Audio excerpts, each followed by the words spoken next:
Get things going. I'm going to start recording and we'll just kick some off and then I'll kick it to Diane to do an introduction for you, Ann and Michelle. So good morning, everybody. And we're here for our final candidate academy for the Council Bluffs Area Chamber of Commerce. Today's is focusing on social media, online presence, and using texting and other e-communications forms to really reach your constituents. Obviously, in the current environment, this is a very, very important thing to make sure you have a strong online presence, website, and social media and communications platform. So we're really excited to hear from some of the professionals we have today for our panels and our presentations. First, we're going to start from 9:30 to 10:20 with Ann Peterson and Michelle Fenn with OBI Creative, and they're going to talk about developing websites, social media, and your online presence. And then we're going to have Tony Monet talk from 10:20 to 11 on kind of texting and that e-communications piece that we've seen really ramp up over the last few years. And then we're going to close out with a panel on social media, website, texting, e-coms, and those kinds of things within a political campaign from some candidates, but then also a media professional as well. We have Dan Rutledge with Right Idea Media. And then we have Senator Claire Celsi and Kamara Snipes from the OPS School Board for that panel. So we're excited about that. But before we turn it over to our first presenter, I'm going to kick it to Diane Bystrom. She is the former director and director emeritus of the Katz Center for Women in Politics at Iowa State University. And she's done a lot of these candidate academies over her career in politics and communications. And she was very gracious in helping us organize this. So I thank you for that. And Diane, I'll pass it to you. All right, thanks, Drew. Well, Ann Peterson and I met actually several years ago while I was still director of the Katz Center of our shared interest in communication and in getting more women to run for political office. So Ann Peterson is currently Vice President of Solutions Delivery at OBI Creative, where she provides and oversees such areas as insights and strategy, strategic communications, creative services, and planning and media. She spent 25 plus years in broadcast news in Omaha and Minneapolis before transitioning to agency work. She's often called upon to provide media relations and crisis communications counsel for OBI clients.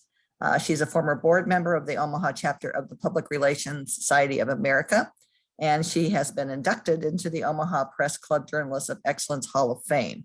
Michelle, I have not had the privilege to meet you, and so if you'd like to just briefly introduce yourself again to our guests today, but also for our guests that will see this in our recorded format. Great. Hi, everyone. My name is Michelle Fenn. I'm Director of Social Media at OBI Creative. My role mainly involves helping clients to map out what their social media strategy should be, and also taking a look at their social media assets and all the other web assets to help them see how they can grow. Previously, I am originally from Hong Kong. I used to work for Ogilvy, which is a 4A network. There I work exclusively with international brands, helping them to localize into local markets in the Asia Pacific region. Thank you, Michelle. And I think you all can start your presentation right now. Thank you. So we may veer a little bit away just from talking about building a website or anything like that, but what we want to concentrate on for our presentation today is social media marketing and reputation management. When you get into campaigns, you're going to have a lot of people that are going to be following you on various social media channels. And that's where sometimes, you know, your reputation can be damaged or you can excel. And it's really up to you. So we want to provide you with just a few tips today that will help you as you go forward in building out your political campaign. As Diane said, my name is Ann Peterson. Michelle Fenn, our social media director, is also presenting today. And so I will turn it over to Michelle to begin the social media part. Okay. And are you sharing the screen? I am I not? You have not started that yet. Oh, thought I was. Let me get up here. to share screen.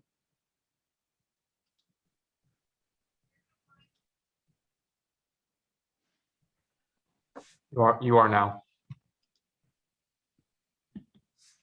Yes. All right, great. So we would start talking about social media.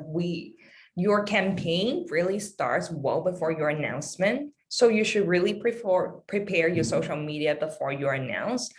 There are a few steps you should be taking to protect your online brand reputation and also build your personal brand on social media. We would really look at what your existing social media channels are like. You may have Facebook, Twitter, Instagram, and all the other social media platforms. We would really recommend you to take a quick look research to see if there's any content that may not be the best representing you and your campaign. You may want to consider removing it, or whether or not this particular channel you should stay on. So this audit will give you a very quick idea on how your brand is represented online, and also help you to plan for what you should be presenting on social media. We will recommend you to research your target audience to determine which social media platforms you should be present on. You may need a firm understanding of your target audience needs, their behaviors, and what kind of social networks they're on, and what's the most important to them to win your election. So after auditing your social media accounts, seeing all the information you've been putting out, if you do not have access to them, you should try to reclaim access, and also try to see whether or not you should continue using that for your campaign, or you should start official page dedicated to drive your campaign efforts. Another step we would recommend you take is to verify your political social media accounts to provide authenticity.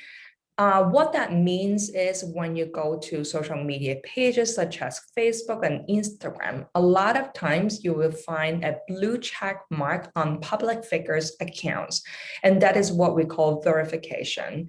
Verifying your account can actually add to your authenticity, and people know this is a credible account, not just a random version of someone by the same name. So we would really recommend you to take that step.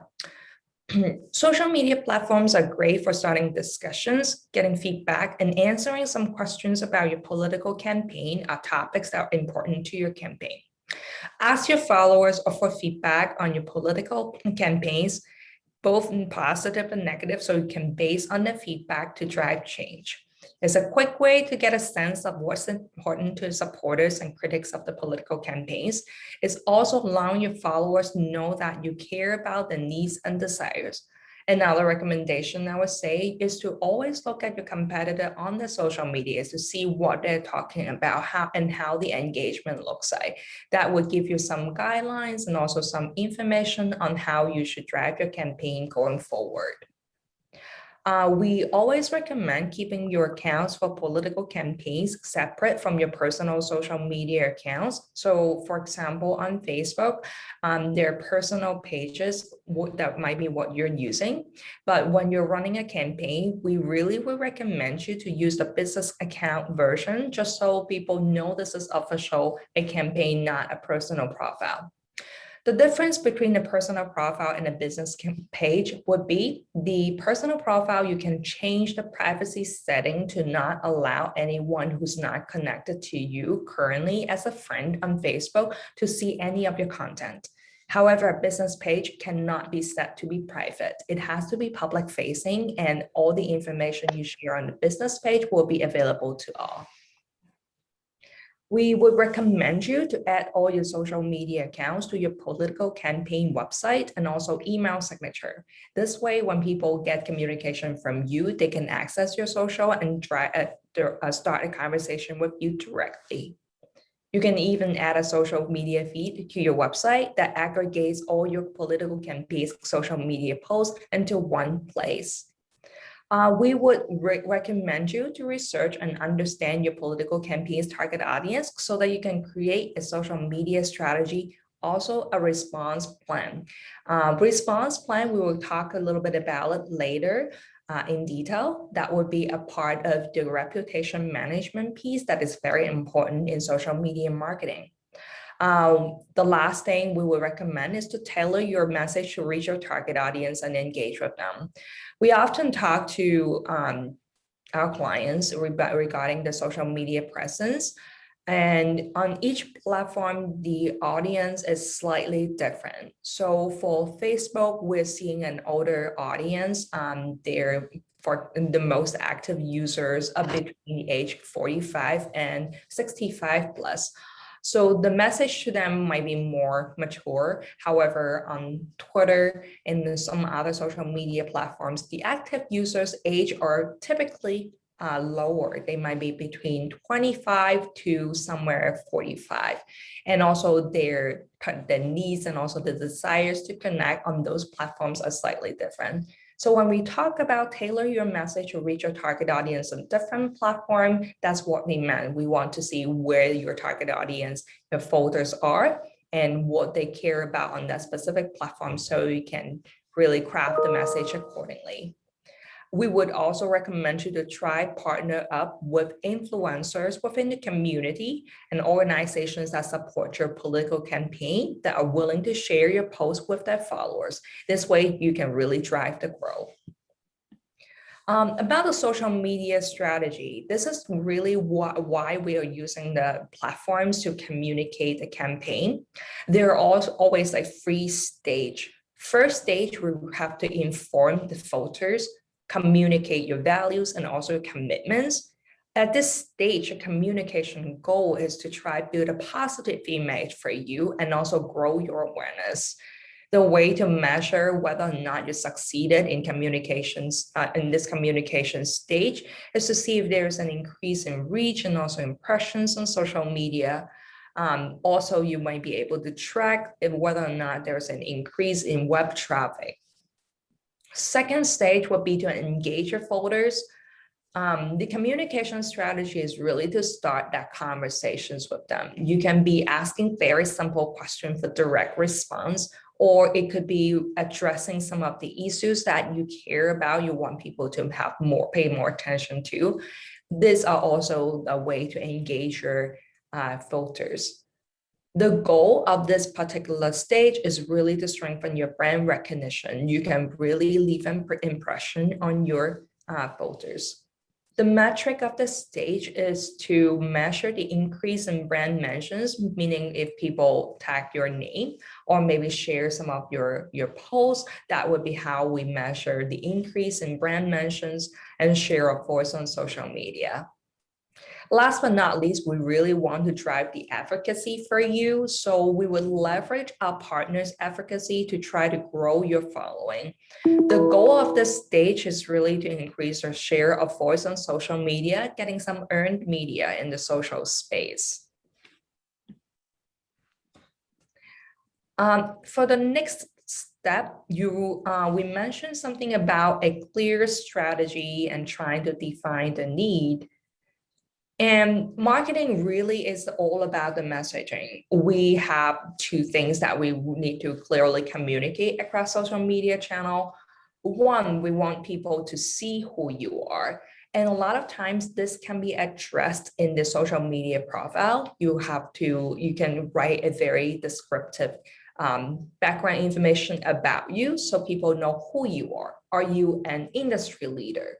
Are you a community advocate? Are you a social citizen? So in the communication, not only on the profile, but also on your day-to-day post, you will be clearly articulating that through your tone of voice and also choice of words. So what is it in it for you when you're running for the office? Or what is a benefit? So you would try to address what benefits you can be bringing to the community, just so people will know more about you and increasing your credibility online. So when you develop a clear strategy defining the need, you don't have to that will be satisfying direct and filter content creation. As you develop your strategy from a marketing perspective, ask yourself what kind of stories you want to tell. What is your message? It is always helpful to think of your messaging as falling into these two categories. Basically, we're talking about the brand identities and benefits. Who are you? What are the benefits you will be delivering to your constituents? Set the tone so it's consistent across all the social media channels you're active on. So there's a right mix of your message to build brand awareness in your service area where you're less known, and also you can drive the engagement and also focus in markets that you particularly are known. Within these messaging categories, there are several areas that you can focus to guide your content on social media. So you would want to share relevant content that support messaging and also the channel strategies. Sometimes on Facebook, you will see people having live Q&A sessions. So that's video. And also infographics work very, very well. I've seen candidates using statistics within the state and also to drive the message across why they focus on specific areas. Some of the candidates would use motion graphics, and a lot of times when you're participating in community events, the pictures featuring you and that community really would drive the engagement and let people know about you. Another form of content type you can do would be polls and also stories. Then you also want to create connection using your content. You can provide advice, guidance, or you can give them context of what you have done previously in the community to let them understand you better. Arm your partner advocates with content. So share your messages and also ask your partners if they will share it so that they can deepen the existing relationships and also help you grow into a broader audience. In the next slide, this is really focused on the photo persona. When we are talking about photo persona, we are thinking that our photos, there could be many faces. It could be someone who is living in a community for a very long time. They are hoping to see some change. It could be someone who's newly moved to Iowa. They do not know much about it. So you have to think about the characteristics of your photos, who these personas would be, and also target them with these specific messages. So which channel should you really activate? One, we highly recommend using Facebook. So Facebook currently has 2.45 billion active users monthly. The demographic mostly is made up lean towards the older generation, and what you would say kind of the silent generation. They actually made up 40% of this demographic. So when we're talking about Facebook, this is the particular audience that you would be reaching. And like I mentioned before, we would really recommend you to use a Facebook business page for your campaign. And on your Facebook business page, we would recommend you to use a professional image for your profile picture. And for the cover image, we can use some of the information, include some of the information about your campaign so that when people arrive on your page, that is the first thing they see, and your campaign message will be very clearly communicated to them. In the general information part, when you select the category, you should be selecting public figure.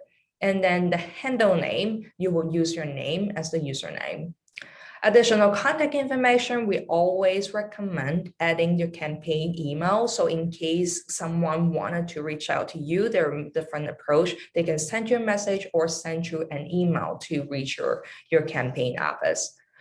Include your website, location, and also phone number. There is actually a following feature for your page to follow others. We would recommend you to follow your partners and other policymakers. And for the additional information, you can actually add a 255 character description to help users understand your campaign immediately. Add a privacy policy, then your Facebook will be set up. We recommend you on Facebook the most engaging content always would be video. Polls also work very, very well. And a lot of people are using Facebook to drive traffic to the website, as you can include links in the post. We would also look at how you can use paid content to grow brand awareness. So on Facebook, paid social for political campaign, it belongs to a special category. So there are restrictions and guidelines that Facebook impose. However, the way that Facebook paid ad works is really great at target specific location. The geo-targeting would really help you drive growth down to like zip code. So you can enter specific zip code you want to target the message to. And they also allow you to at a relatively low cost to broadcast a message to a large audience. We would really recommend you to think about the reputation management piece. A lot of times people go to social media sites, they really expect that immediate response from people. So the Facebook is actually tied to Facebook Messenger. When people send your message, it would arrive with your Facebook Messenger. The expectation for people to use that feature is they would get answers within 24 hours. So we really would recommend you to set up an automatic response so that whenever you receive a message, they immediately send out an automatic notification to you and also the user saying that you will get back to them within a set period of time to set that expectation up.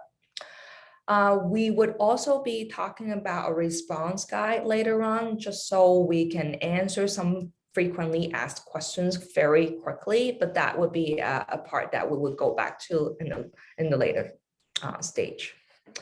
Another channel we would highly recommend you to utilize would be Twitter.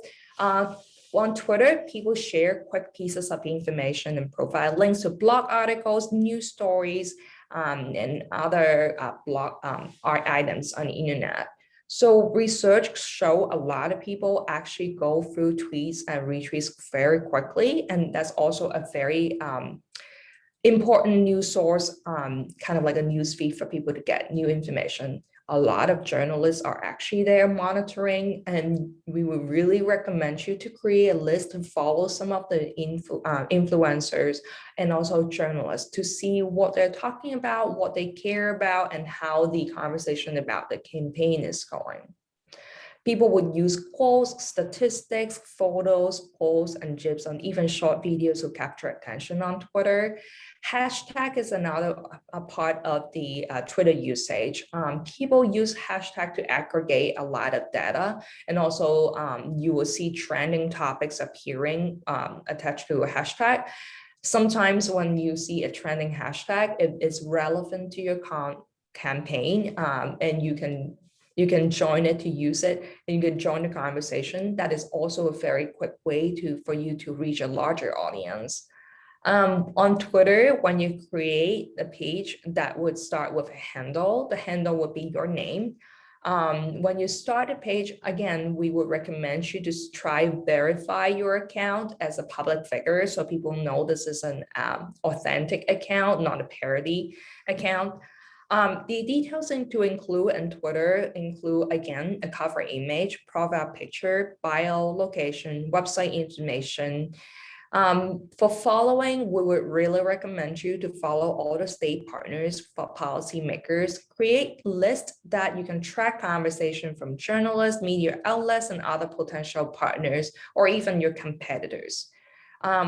This particular platform is very fast. People respond very quickly, and we observe that most of the conversations online are actually happening on Twitter. So we highly recommend you to think about developing a response guide and also a risk communication management matrix. This is basically a PR piece that can develop a process for you to manage your community. You will be able to determine when to react, for example, share, comment, like, or reply very quickly, or you may have to escalate the conversation to involve other support members in your team to really take care of the situation. The rapid response guides actually are pre-written content. So that answers some of the FAQs from your community coming through via Twitter. Another social media channel we recommend you to do is to take a look at your LinkedIn. LinkedIn is a very valuable tool to establish thought leadership and also show your professional experience. If you already have a LinkedIn page, we recommend you to update it to add some campaign information and also detail your professional experience.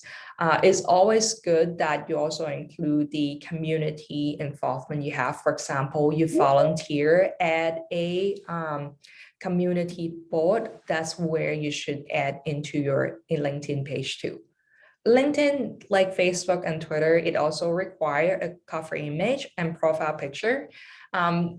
Just a tip though, like these platforms, when we're talking about cover image and profile picture, you can use the same design. However, always adjust the size of it because each platform has a different size. So that would be one tip to remember.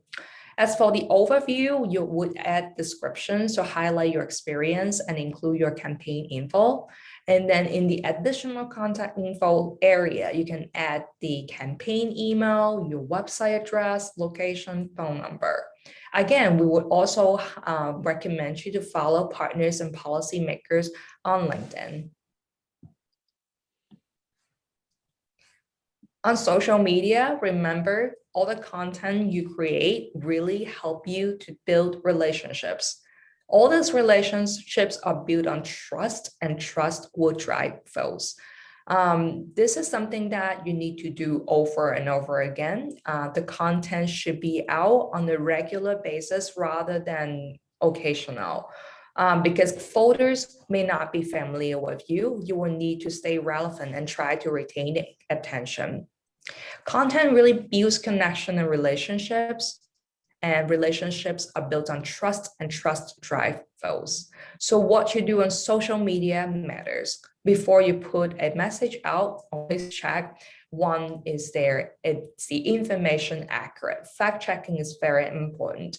And what you put on social, you have to consider it public and live forever, because once a post is out, people will screen capture it, and that can go out very far. So always think before you post, and pre-planned content strategy with an established calendar would really help you make sure everything is accurate and on point. You want your constituents to read your content to say he or she really gets me, and that content is written specifically for me, and they will be proud to say or vote for him or her.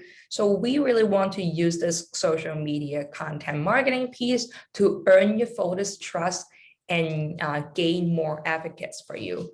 So when you're doing your content strategy, try to make it so that you can establish an emotional connection between the candidate and the voter. If you do it well and do it repeatedly and consistently, you can build a long-term trusting relationship between you and your constituents. These bonds drive affinity, affection, attraction, and ultimately that would benefit your election.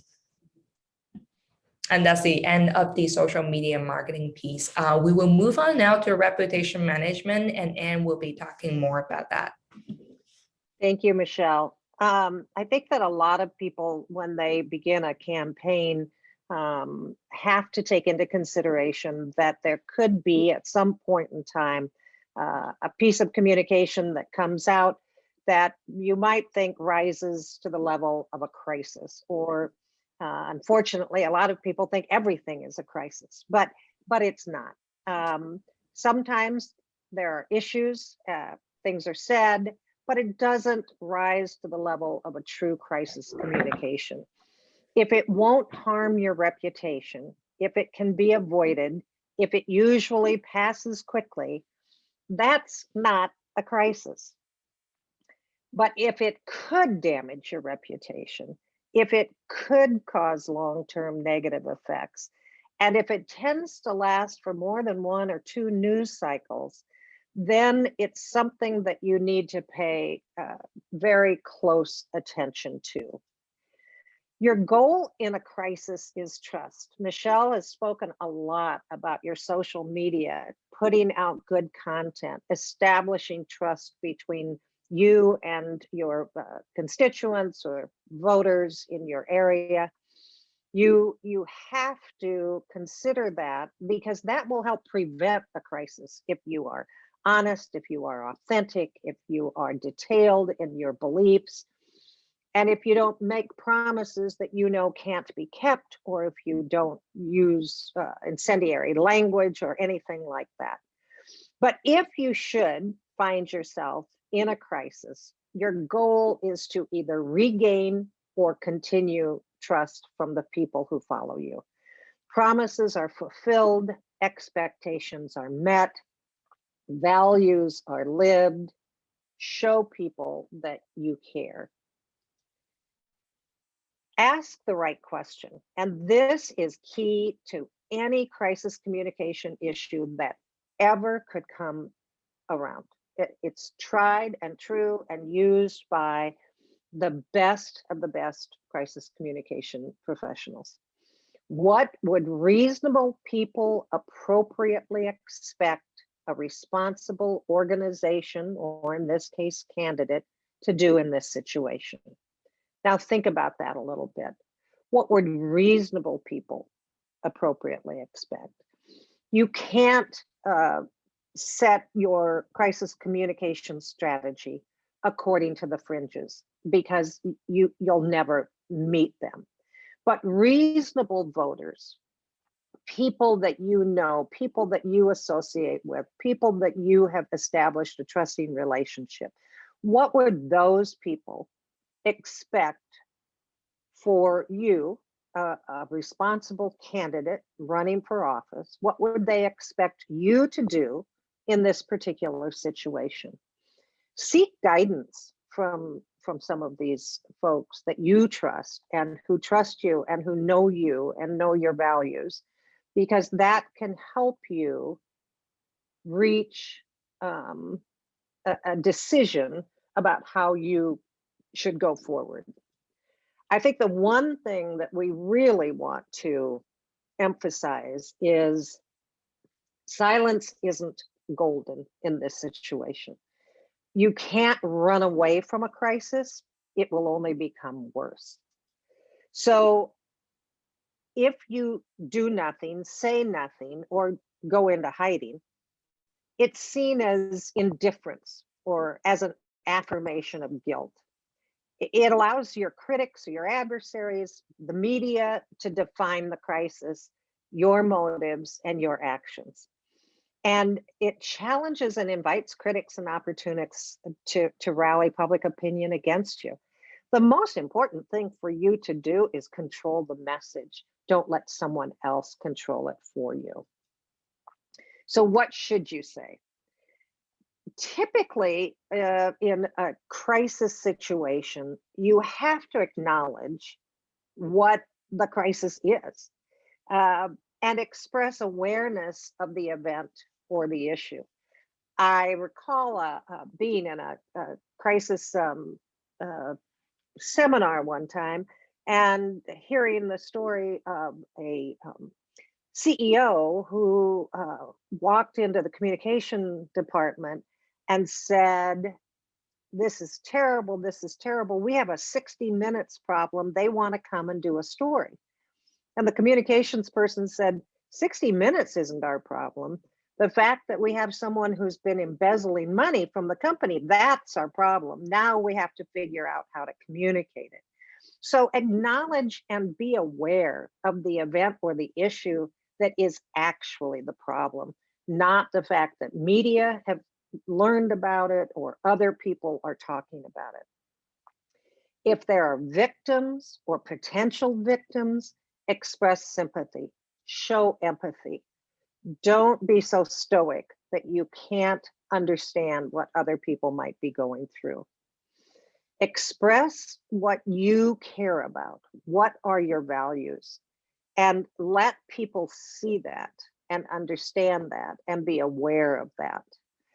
Describe how you're going to address the crisis and the specific steps already taken so far. There are numerous examples in the media today, tomorrow, next year of politicians who either run from the crisis or say, if I offended someone, I'm sorry. Take control of the message. If someone's complaining, you must have offended someone, intentional or not, and be honest and tell people what you've done so far and what you're going to do in the future. And then make a commitment. Outline your planned next steps so that you don't have questions about your intention going forward, whether it affects your campaign, whether it affects your constituents, your possible voters. This is the PR risk communication management matrix that Michelle mentioned earlier. It allows you, your campaign, to maintain a two-way dialogue within social networks and communities. It's a predetermined protocol for how to handle everything from, in the case of a business, customer service inquiries, but in your case, questions from voters or issues, something that might spark comments that you need to respond to and react to. So there are those kinds of conversations between people on social media that just take place organically. You don't need to do anything about those. Just let them play out. There are some conversations between followers that maybe don't require an answer from you, but you could facilitate a helpful lead to a different conversation by some of your followers. Maybe like it or share it or make a comment. There are those conversations that either require or request your input. That's the green flag. You know, they can be answered publicly. It would be good information for everyone to have. The yellow flag is starting up the ladder of concern, where there's a definite issue that's been identified and it may need to be taken offline. And there's nothing wrong with taking conversations offline. It doesn't mean you're hiding anything. It's something that probably needs more attention. With a red flag, that's clearly negative, and it's a critical post, and it could be a post with misinformation. It could require a response both publicly and individually. So watch for those kinds of posts. And then spam, we all get it, we all know it, we all hate it. That's just irrelevant information shared by certain users. So put together some scenarios of topics that you might want to have in your hip pocket so that you can be ready for these kinds of questions. So just some high-level tips here. First of all, let the scale of the crisis determine the scale of your conversation. As I said, not everything is a crisis. So don't approach it that way. Communicating is one of the best things brands can do during a crisis. Nobody wants you to go into hiding and never come out. This is the time during a crisis when you should be speaking more to your voters than less. The first mover advantage, whoever is first to define the crisis, your motives, your actions, controls the interpretation of the event, which means if you don't get out in front of an issue, someone else will, and they may not tell the story the way you want it told. The golden hour, and this is interesting and unfortunate, but the golden hour is when you need to respond on social media, online. You can't delay in response. Incremental delays can have far greater than incremental impact. So 45 minutes, there's the crisis line. 6 hours, it's climbing. 3 days, it's here. And 2 weeks, you are in a tough situation. So remember that all important question: what would reasonable people appropriately expect a responsible organization to do in this situation? That's how you control and protect your reputation, regardless of whether it's a campaign or a personal brand or your company. We're going to offer this deck, and it will be posted. And we have an example, a case study of a pretty serious crisis, nothing that you would experience, but the crisis of the United Airlines when they pulled the passenger off the plane and then went for several days before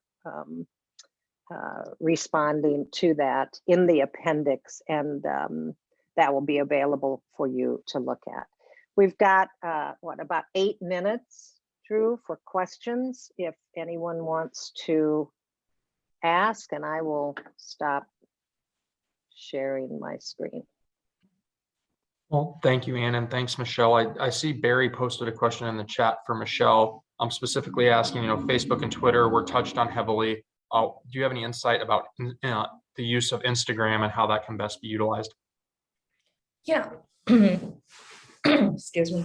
Instagram is more a visual platform. The target demographic that are most active on Instagram are predominantly women between 25 and 40. So if your photo base, this photo persona, a lot of them belong to that category, we would say yes, Instagram would be a strategic platform to be on. However, we also want to remind you to think, just recommend you to think in terms of the content you're presenting. Previously, I've seen some political candidates on Instagram. They were doing a lot of live events on Instagram, which is great, very engaging with the voters, but also because the live aspect of it, that means you have to do a lot more planning ahead of time. So between each live video, there are also regular content. A lot of the times it would be, I've seen a lot of campaign managers doing something like selfies and all of that actually doesn't look very good for the campaign. So I would be mindful on the types of content available. If you have a lot of video assets, if you do a lot of community participation, partnership with organizations in the local community, Instagram would be a really great platform for you. However, Instagram does not really allow you to put additional information such as link, driving them to a website, driving them to more context background information.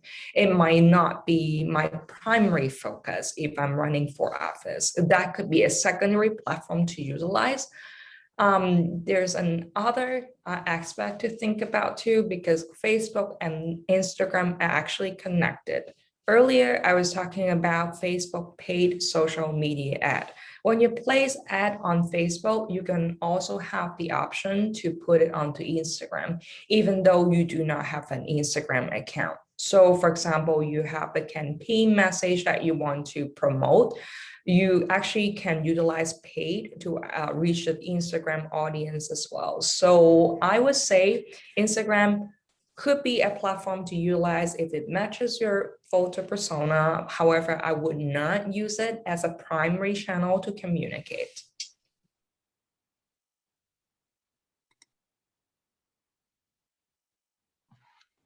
Thanks for the question, Barry. And Michelle, thanks for the response. One question I had is, obviously, we've seen a lot of misinformation being put out on social media and things along those lines. Obviously, we would hope that any candidate or elected official who would be watching this wouldn't be engaging in that. But can you kind of provide some of your perspective from both sides? For one, if you say you accidentally share a piece of misinformation, how to handle that, or two, you have your opponent or someone who could impact you in an adverse way sharing misinformation. What's the best way to go about handling that?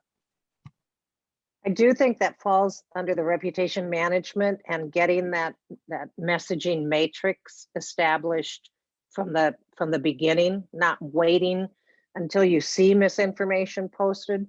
If you as a candidate post misinformation and it's pointed out to you and it is inaccurate, then you go to that question. What would reasonable people expect me to do? And I would think reasonable people would expect you to own that you posted some inaccurate information and then post the correct information and go forward and move on. But that's why that messaging matrix is important, and it's important to do ahead of time, not in the throes of the campaign.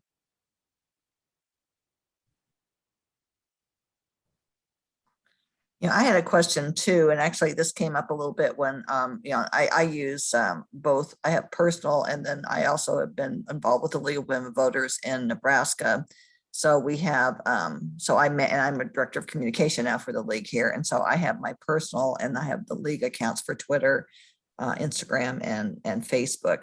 But one of the things I've seen primarily on Twitter, and I don't want to get so I'll just talk about the league. So the league will post something about, we support this policy or something. And then sometimes, very seldomly, we mostly get likes and stuff, but every once in a while, there's someone out there that wants to argue with our position. And so what I've done, and again, we don't have a lot of it, but I haven't responded. I mean, I don't respond to it because I don't, I've seen people get into these arguments on Twitter. And again, we're not a candidate, we're a nonpartisan political organization. But, because of this, I actually did. It was interesting because you had Paul Pate's website up. And I was talking to Paul a couple of years ago when I was in Iowa, I was doing some work for the Secretary of State's office, and noticed that he had put up some things for the Secretary of State's office. And then people were, obviously arguing with something. So he said that in most cases, they don't respond. I asked him how he handled it. They don't respond because they don't want to get an argument. So I guess that's kind of related to Julie's second question. So what happens if you don't, whatever you post is correct, but then people want to argue with you? Would you just ignore it? I mean, but the other thing that Paul said is that they don't delete the comments, they don't hide them, they just leave them there. I'll start, but Michelle may have a different perspective. A lot of times your followers will engage with your other followers, and that keeps you out of it. You let them fight the fight, not the organization or the candidate. If there is highly inaccurate misinformation that's being posted, I would tend to flag it and have the channel, the platform, Twitter, Facebook, whomever, to remove it, and say, because then it will say this post has been removed by Facebook, by Twitter, because it's inaccurate. And then that takes the onus off you to do that. Michelle? Yeah, so one thing that Facebook has been doing is to set a filter. They have some profanity filter. So you can set it high. So whenever people curse or they use obscene language, Facebook would actually take care of it on behalf of the person who owned that page. I found that quite useful. But to your point, sometimes when you're putting out accurate information, there will be conversation that goes on with inaccurate information. A lot of times I would steer the client away from participating in that conversation. We don't want to see as a person who's not rational. This is the last thing you want to do when you're running a campaign. A lot of time also, the discussion will take its own course. There will be people coming out to join the discussion telling them this is misinformation, you're taking the wrong thing. We just really let it run its course on its own. And of course, whenever it got too heated or get too out of hand, as Anne had mentioned before, you can actually report that comment. Especially we have seen, there is a campaign we have run previously. We have seen users repeatedly coming to the page just to leave nasty comments. And when that happens too often, you can actually report that person as spam or hate speech. That happens quite a lot. When that got reported, Facebook would really take its time to investigate and terminate that person's account or remove him. But as you mentioned earlier, we do not recommend people to remove or block any user, because once you do that, take that action, that user find out he or she cannot comment on the discussion anymore, they would take it elsewhere, and then it's not contained, it will spill over to not just Facebook, Twitter, it can be all over the place on Reddit. And those platforms are a lot harder for you to maintain. So we really want the conversation to be where it's at and take its own course. Of course, from time to time, for example, there information that get too out of hand, or misinformation get presented onto your page too often by users. We will recommend to put out maybe a post, for example, like FAQ or dispelling the misconception, just to redirect the conversation again. People focus on the right information rather than the overwhelming bad discussion. So this is what we would be recommending. You may also considering to partner with organizations or local community leader to drive the conversation to the right direction, because their efficacy and their words will be so much stronger than the candidate himself to just keep trying to shout on top of everybody. So we would say strategic partnership would really be beneficial to the campaign in this kind of situation. Well, thank you, Ann and Michelle. We really do appreciate you taking the time to be with us. We'll watch for that slide deck and I'll share it with the group. And we appreciate, once again, like I said, just you taking your time this morning to start off your Friday, giving some good insight to our group and anyone who else who may be watching after the fact. So we're actually going to jump to the next piece of our agenda, which is with Toni Monet, and she is going to speak on texting and e-communications as a candidate or elected official. And Diane actually knows Toni well, so I'm going to let her introduce Toni as well. Hey, Toni. Okay, Toni Monet is currently co-president of the League of Women Voters of Nebraska. Her term is 2021 to 2023. And prior to that, when I was co-president of the League, she served as our state director of voter services, where she was engaged very much with social media campaigns to, in this case, get people to vote, know how to register, get to the polls, and educate them. And so I can say on behalf of the League, we are very much appreciative of Toni's social media skills and her tech savviness. And I knew that she would be the perfect presenter for this, because she is the person that we rely on very much at the State League. In addition, she's completing a master's degree in public administration with a concentration in public policy at the University of Nebraska of Omaha. And if she wasn't busy enough, she also works full-time for the Department of Education contractor conducting quality assurance. In addition to the League, she's both active not only in the State League of Women Voters of Nebraska, but also our largest local league, which is the League of Women Voters of Greater Omaha. She holds leadership positions in such nonprofit organizations as Zeta Phi Beta Sorority, and also the Urban League Young Professionals, and many other community organizations. So Toni, I really appreciate you sharing your time with us today, because I know how incredible busy you are. And so we look forward to hearing you on text messaging during campaigns. Yeah, thank you very much, Diane, for that introduction. And I'm glad to be with you all. And I hope I can provide some insight that is useful or helpful to you. So I don't know if I have sharing capabilities at the moment. I made you a co-host, so you should be able to. Okay, perfect.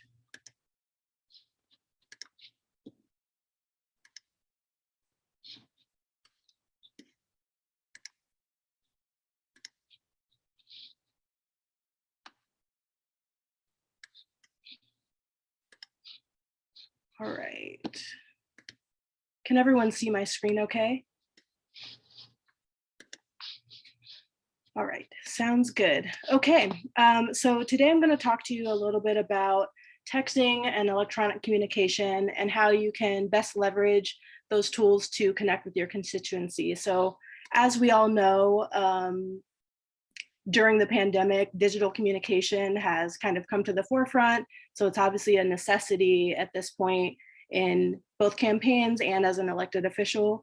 And then the other piece of things, and something that we really focused on as the League of Women Voters of Nebraska in the most recent election cycle in 2020, was reaching out to what's called the Rising American Electorate. And so that is a population of voters that is increasing the most rapidly in our country. And that population consists of young people, single women, and minority populations. And so if we think about that aggregate of communities, we can see why digital communication and texting and e-communication is a great way to reach out to them, to not only communicate voting related information, but also information about your platform and the issues in which you're advocating for.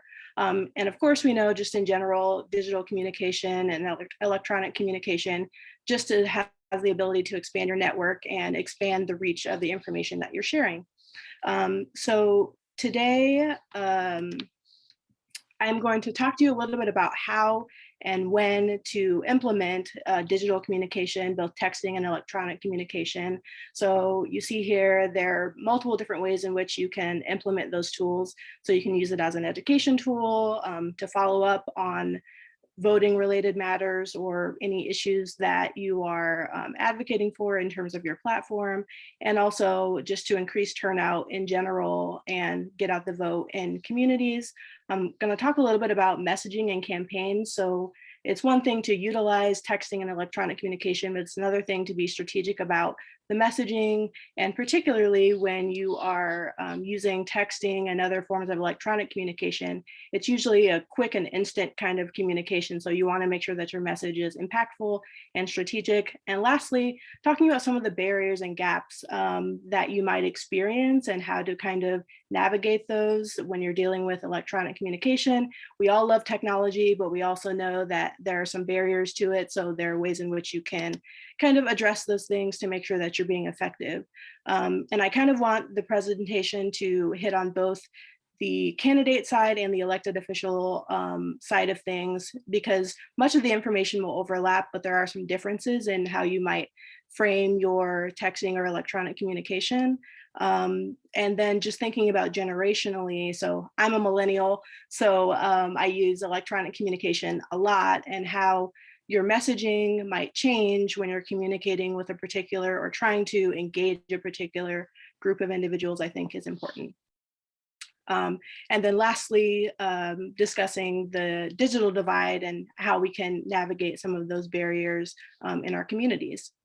So just to kind of talk about when to use digital communication. So these bullet points are kind of split up between a candidate perspective versus an elected official, but some of them can obviously overlap. So some of the ways in which you can use digital communication as a candidate, of course, is to educate your constituency on your platform and the specific issues that you are advocating for.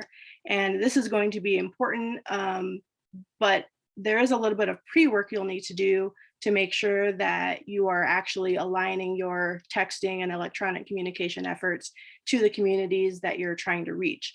So whether that be some kind of community assessment to kind of survey the landscape in terms of what hot button policy issues are important to the community, or you could also participate in geolocation kind of mapping in terms of zip codes or particular areas in which you want to target with that information. And of course, always you can inform the electorate on the importance of voting and voting deadlines and any process changes that might relate to voting. And while that's not necessarily directly connected to your campaign as a whole, it's really important to make sure that people have accurate information. I know that some of the previous presentations have talked about misinformation and disinformation, and I think election information coming from a candidate provides a little bit more legitimacy and really speaks to the importance of, using your right to vote and making sure that you're aware of when you should be completing a vote by mail application and how to navigate that process to make sure that you get the turnout that you're wanting from a candidate perspective. And then lastly, following up with voters. So I know as a league, we do a lot of voter registration in several different communities in Nebraska, and I'm sure the league in Iowa as well does the same thing. And so sometimes there's a little bit of a gap between registering someone to vote and them actually getting out to vote. So you can use texting tools to kind of follow up with them to make sure that, you know, their voter registration translates into them actually showing up at the polls.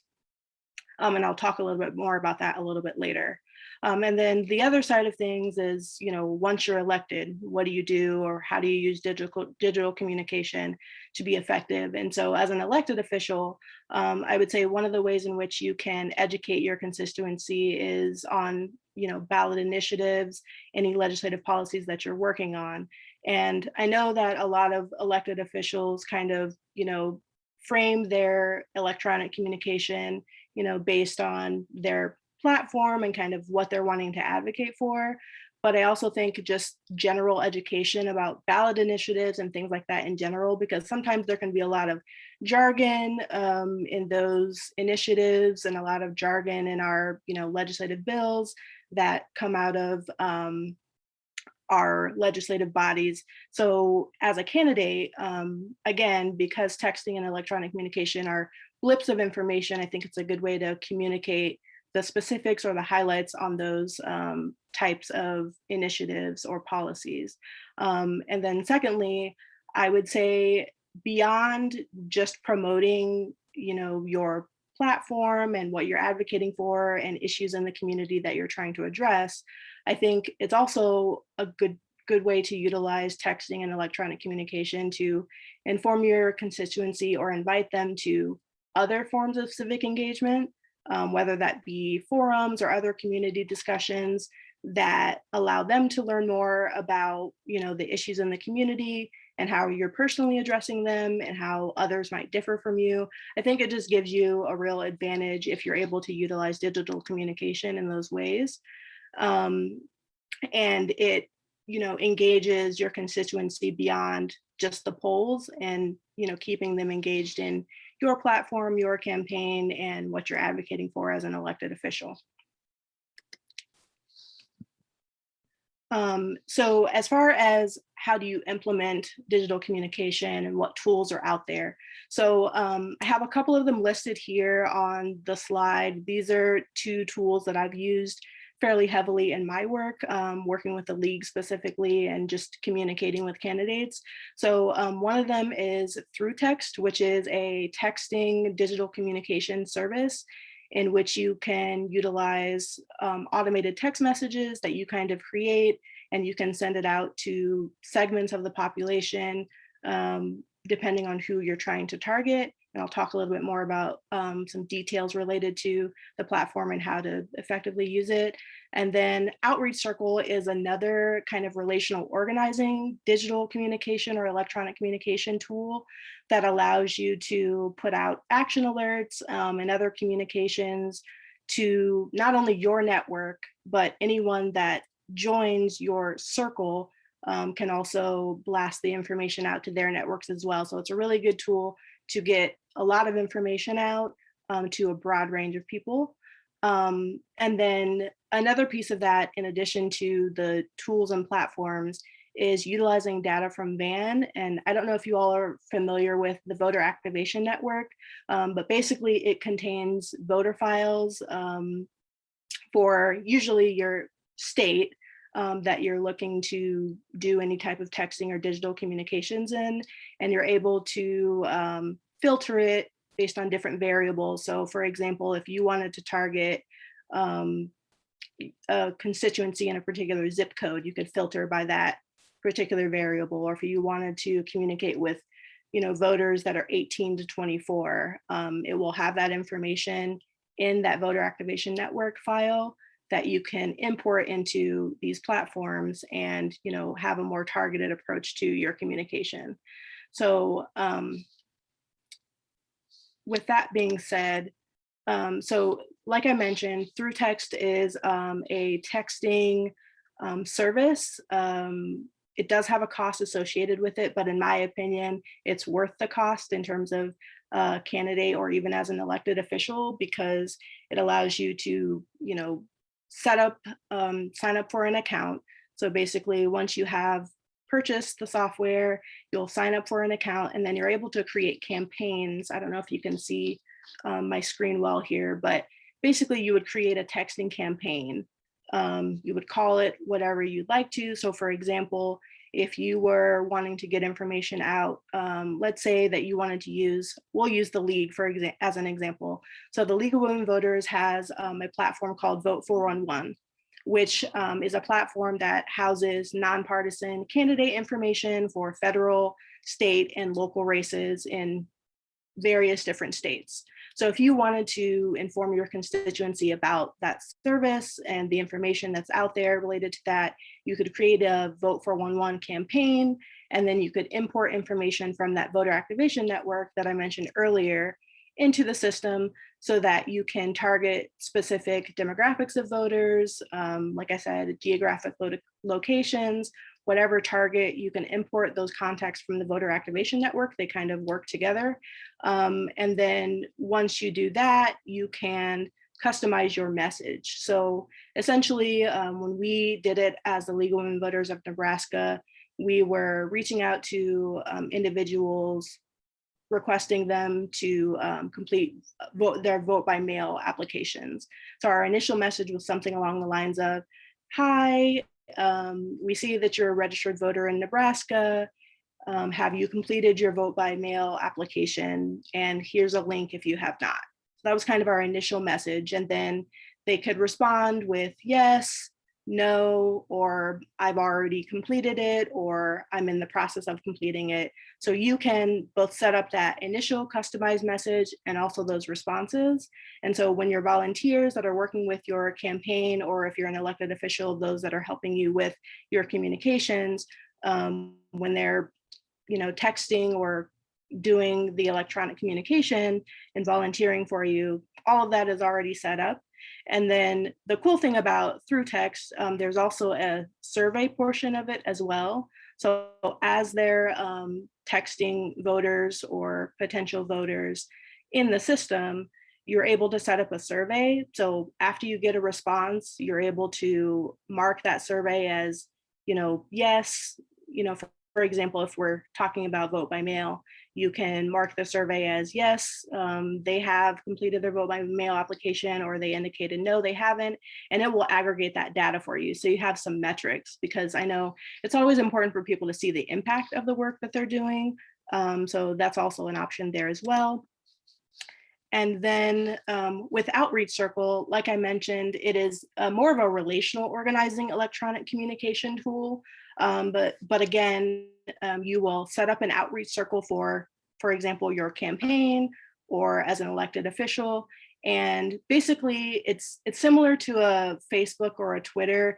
It's kind of a timeline, but it's a series of individual kind of almost blog posts, as you can kind of see on my screen here, that gives a little blurb of information, and then you can create an action alert on that post as well. So for example, if you wanted people to donate to your campaign, you could say, I'm working on, X, Y, and Z issues.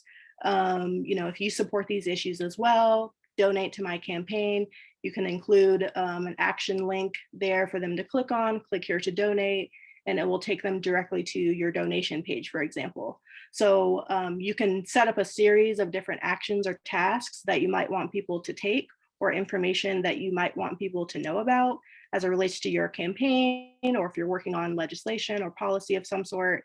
That's all housed in one place so that people can kind of scroll through quickly and take actions as they so choose.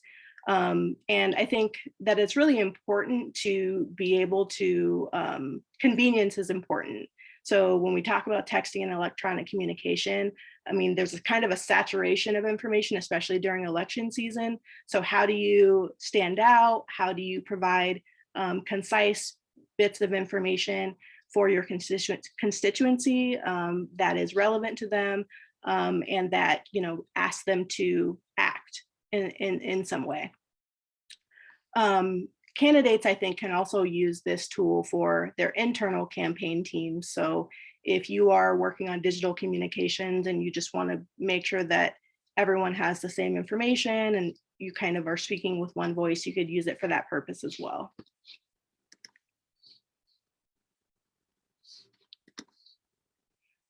So I kind of talked about, the how and why.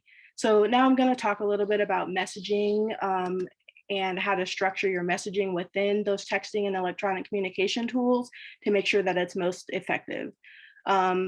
First, I think it's important to select the appropriate platform for the messages that you're trying to produce. So there are a variety of different electronic or texting platforms that you can utilize. So I would do your research to determine which one might best fit you and what you're trying to communicate. But like I mentioned earlier, text messages in particular are brief and concise messages. So you want to make sure that it's impactful.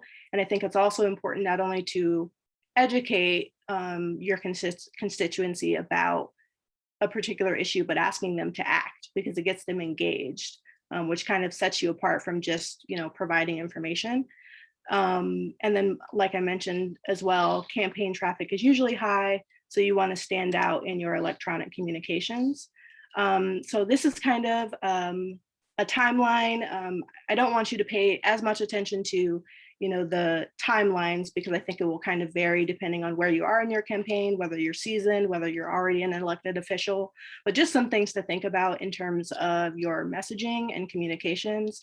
So the first thing here is identifying those election timelines and dates and tailoring that message. So how can you make sure that your constituency is informed of those dates and timelines in a timely manner? I know that most of the time election information is put out on, the Secretary of State's website or their local election commission's website. But again, I think the information is a little bit more salient when it comes from a candidate or an elected official. So that would be something that I would utilize as some initial ways, especially during election season, to get your constituency involved and make sure they're aware of that information. And then the next piece here is just talking about how to collaborate with trusted community organizations. I'm probably a little bit biased, but organizations like the League of Women Voters are nonpartisan organizations, because I think the other piece of this in terms of the digital communication world is that things are very polarized at the moment and probably will continue to be. So how can you collaborate with those trusted community organizations and provide their resources? Again, as long as they aren't in conflict with, your position, and they are, I would steer clear of, partisan organizations, so that you can be as neutral as possible and focus on the issues. But collaborating with those organizations and utilizing some of their messaging, I think, can also propel you as a candidate when you're talking about text messages and electronic communication. And then also making sure that you are publishing the platform you're using, and using credible tools and links to those texting platforms. So I think, again, it's really important when you're texting someone. I know we all have received text messages during campaign season, like, hey, I see you're registered in the state of Nebraska. Are you going to vote for X candidate? And it's like, yes or no. And oftentimes when I get those messages, I either don't respond, or I feel like I don't have enough information about the candidate to respond to those messages, and it's not really asking me to engage in any way or do anything. So I would encourage you, when you're formulating, your texting campaign or your electronic communications, to include, links to your website, easy access to information, whatever that might be, so that people can actually, in the moment, access that information, learn more about you as a candidate, or learn more about what you're advocating for as an elected official. And then the last two pieces are kind of ongoing things that I think, whether you're a candidate or an elected official, you want to make sure you take into consideration when you're talking about texting and electronic communication. Again, like I mentioned earlier, I think that a lot of times candidates in particular are very focused on voting, which of course, they need votes in order to be elected. But again, to kind of distinguish yourself, I think it's important to inform your constituents of, any public meetings. For example, if there's a meeting about a public budget that the city council is going to be voting on and you're running for city council, again, it just shows that you not only care about your particular office or position, but that you are, working for the people, which in Nebraska are considered the second house since we have a unicameral. But I think that's what people want to see, particularly from electronic and texting communication, is how can I get involved? And I think that's a great way to encourage civic engagement. And then also promoting the accessibility of voting and methods to participate. I know that when we did our texting campaign via through text for the League of Women Voters, there were several messages that I got back when I was participating as a volunteer that said, I didn't know I could vote by mail without any reason. And of course, I know that the voting parameters are different in different states, but there are lots of gaps in information. And I think the pandemic kind of, highlighted those things. But I think it's just important to make sure that we are promoting the accessibility of voting, participating in the process, and also promoting the accessibility of information, because there are some communities that don't have access to that. And then just talking about messaging in general, there again are many candidates and elected officials, especially now, utilizing these texting and e-communication services. And again, if I just get a generalized message from a candidate, I'm probably not going to engage with them or not really be inclined to learn more about their campaign or their platform. So making sure that it's specific and contains action items. If you're asking for donations or you're trying to fundraise, I would suggest connecting that fundraising ask to a hot button issue in the community in which you're running if you're a candidate. So for example, in Omaha, for example, I would say we're fairly geographically segregated. So if you're running for city council in a particular district, you kind of know the makeup of your community and know what issues that they care about. And people are obviously more likely to spend their money or donate to you, for example, if you are advocating for and working on issues that they care about. So just something to keep in mind in terms of the messaging piece. And then lastly, communicating with your electorate regarding issues outside of voting, such as public budgets, local races. If you're running for like a state level position, I think that that's great and important, but I think even in our most recent city elections in Omaha, there was definitely less highlight and less kind of dialogue about our local city elections. And so I think candidates in those types of races really have to ramp up their engagement as it relates to texting and electronic communication to both get people out to vote and to make sure that people are aware of the issues. And then the last piece is just kind of talking about what you might experience as a candidate or an elected official in terms of gaps or barriers, and how can you kind of navigate those things. So when we're talking about accessibility, so of course we know that accessibility to technology or even being able to engage in some kind of texting campaign or receive digital communications is not even across the board. So when we're thinking of accessibility, we want to make sure that we're keeping in mind that, for example, in Nebraska, there are areas in Western Nebraska that don't have broadband access, or it's very, very limited. So if you are running, for example, for an office in those areas, you want to take into consideration that maybe texting or electronic communication is not the best way to approach those communities because they have less access, or maybe you want to think about how you can strategize around your texting and electronic communication to provide, mobile cafes or some other type of, community way in which to reach those individuals via texting and electronic communication. And then the second piece, which this is kind of near and dear to my heart, but I also think that it's important when you're talking about texting and digital communication is to survey your community. So if you are utilizing a texting campaign and you're thinking about the messaging in particular, you want to make sure that you have surveyed the community in a meaningful way. And that may mean, attending community meetings, so that if you are texting a particular community in a particular zip code where a particular population is highly concentrated and you know that they care about a particular issue, how can you kind of corroborate your messaging in a way that makes them pay attention or that resonates with a particular community.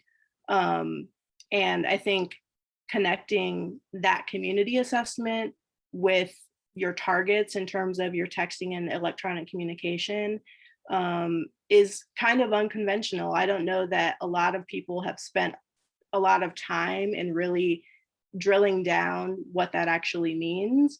And particularly, I think that there are some communities, particularly when it comes to digital communication and texting, that kind of feel a little left out. I talked about the rising American electorate earlier. I think sometimes it's hard to engage young people, for example, in the voting process and just civic engagement in general.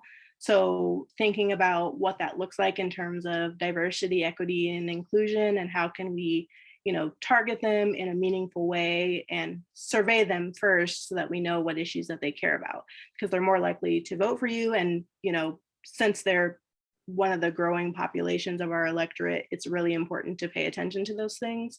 And then lastly, I would say you need a team. So electronic communication and this texting platform, I know I kind of kept it pretty simple in terms of how the platforms work, but there are a lot of small details and there's a lot of management that goes into it.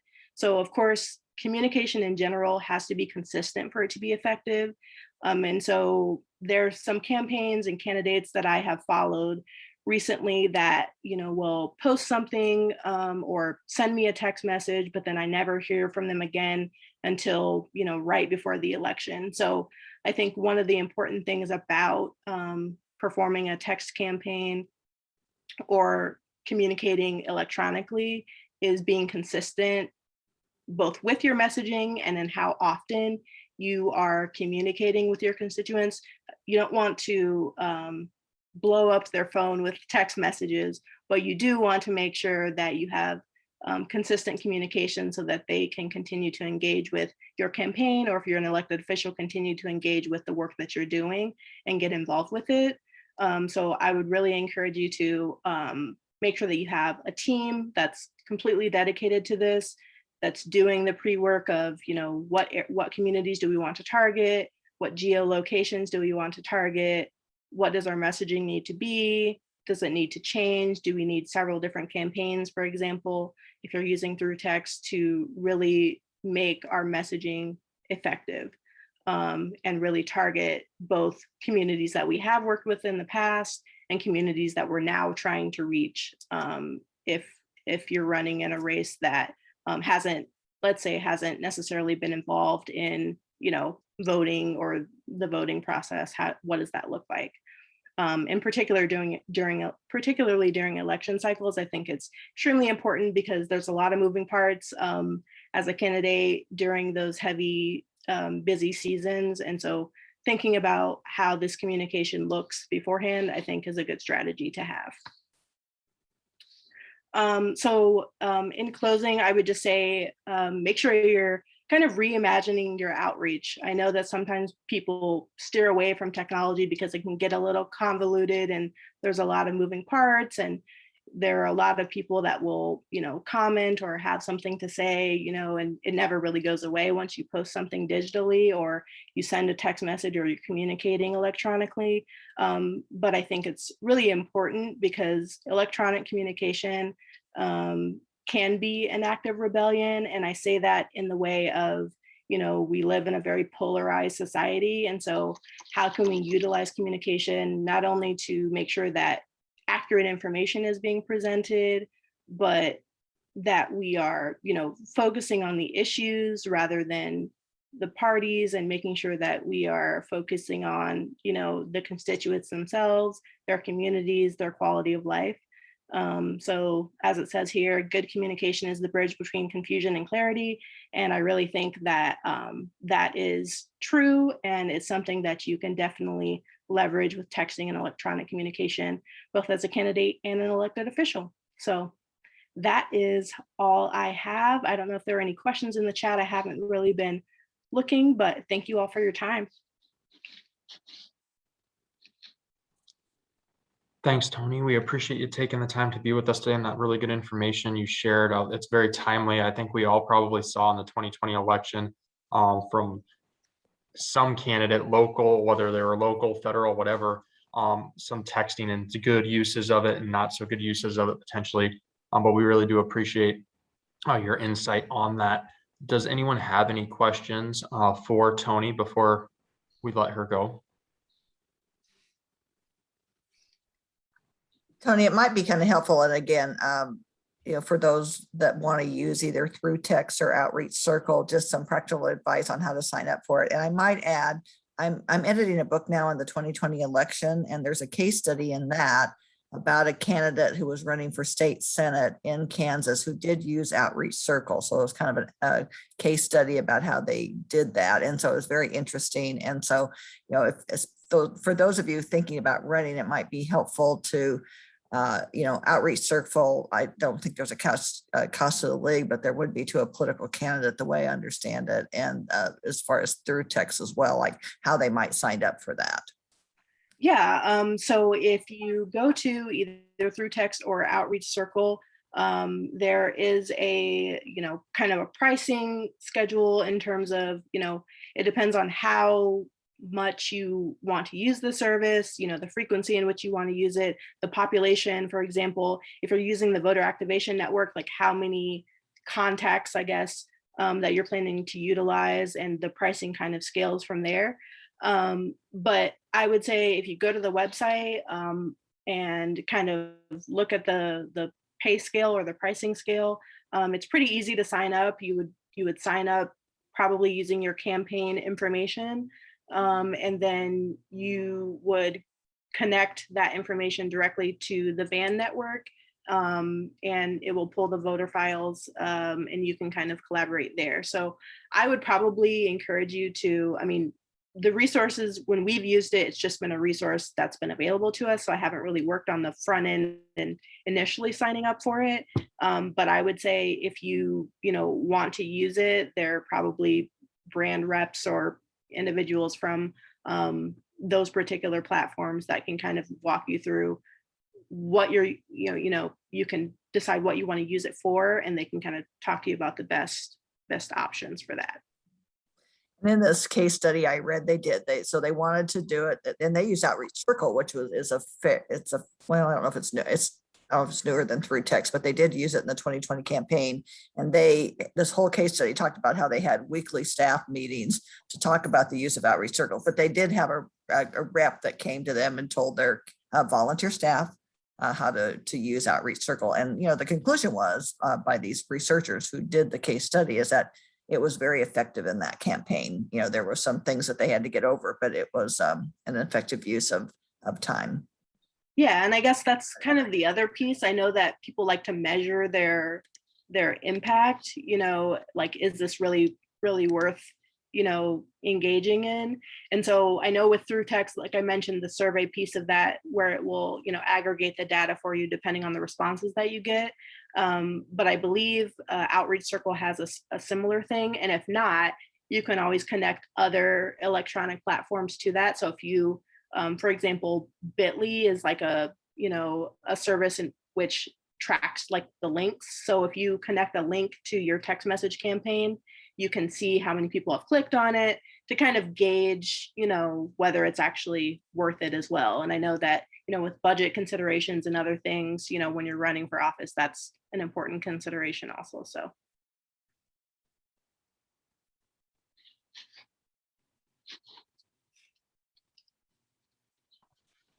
Well, we've hit the 11 o'clock mark. So Tony, we appreciate you sharing your time and talents with us. If you are willing to and okay with, if you want to share your slide deck, I can share it with the folks who participated. That's always very helpful to have that as a resource for them to go back to. But again, I thank Diane for working with you to get you scheduled for this time. It's a very timely and important piece as we look at how we're going to be doing campaigning going forward. So we thank you for sharing your time and talents with us. Everyone who's going to be continuing on the call with us for our 11:10 panel. We're going to be joined by Senator Claire Celsi. She's out of Greater Des Moines. And then we're also going to be joined by Dan Rutledge. He's a local business owner of Right Idea Media here in town. So we'll get the perspective of a media professional and a communications professional and a state senator, so elected official as well, who happens to also have some experience in communications. So that's a very nice pairing. But they're going to start with us at 11:10. We're going to have a break from 11 to 11:10. So do feel free to do whatever you need to do in the next 10 minutes. But I did also want to note that we were supposed to be joined by Kamara Snipes. She's on the OPS school board. She ran for Omaha mayor. She had some car troubles and some issues this morning, so she regrettably will not be able to join us this morning, but we're going to have a really good conversation with Senator Celsi and Dan Rutledge. So we look forward to that at 11:10, and we will see you then.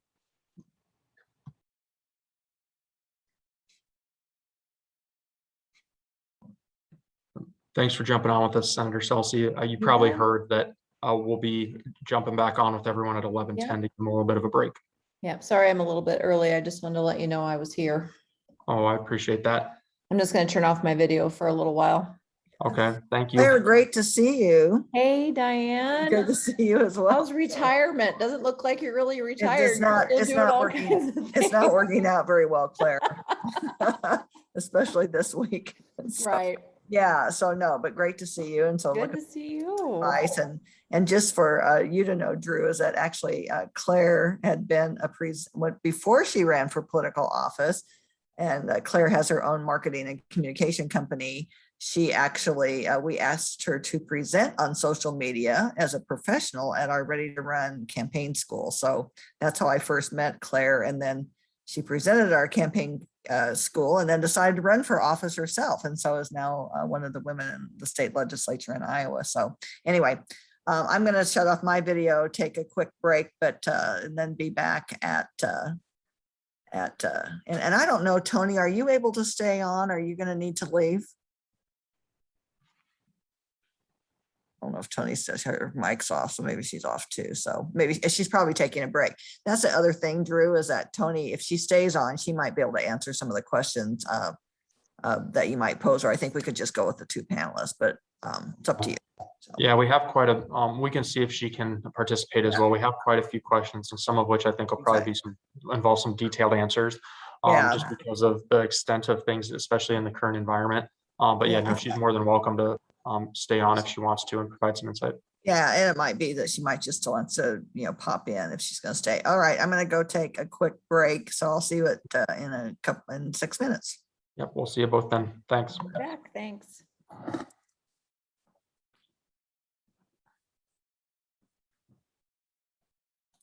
Lulu Bell. Lulu.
Okay.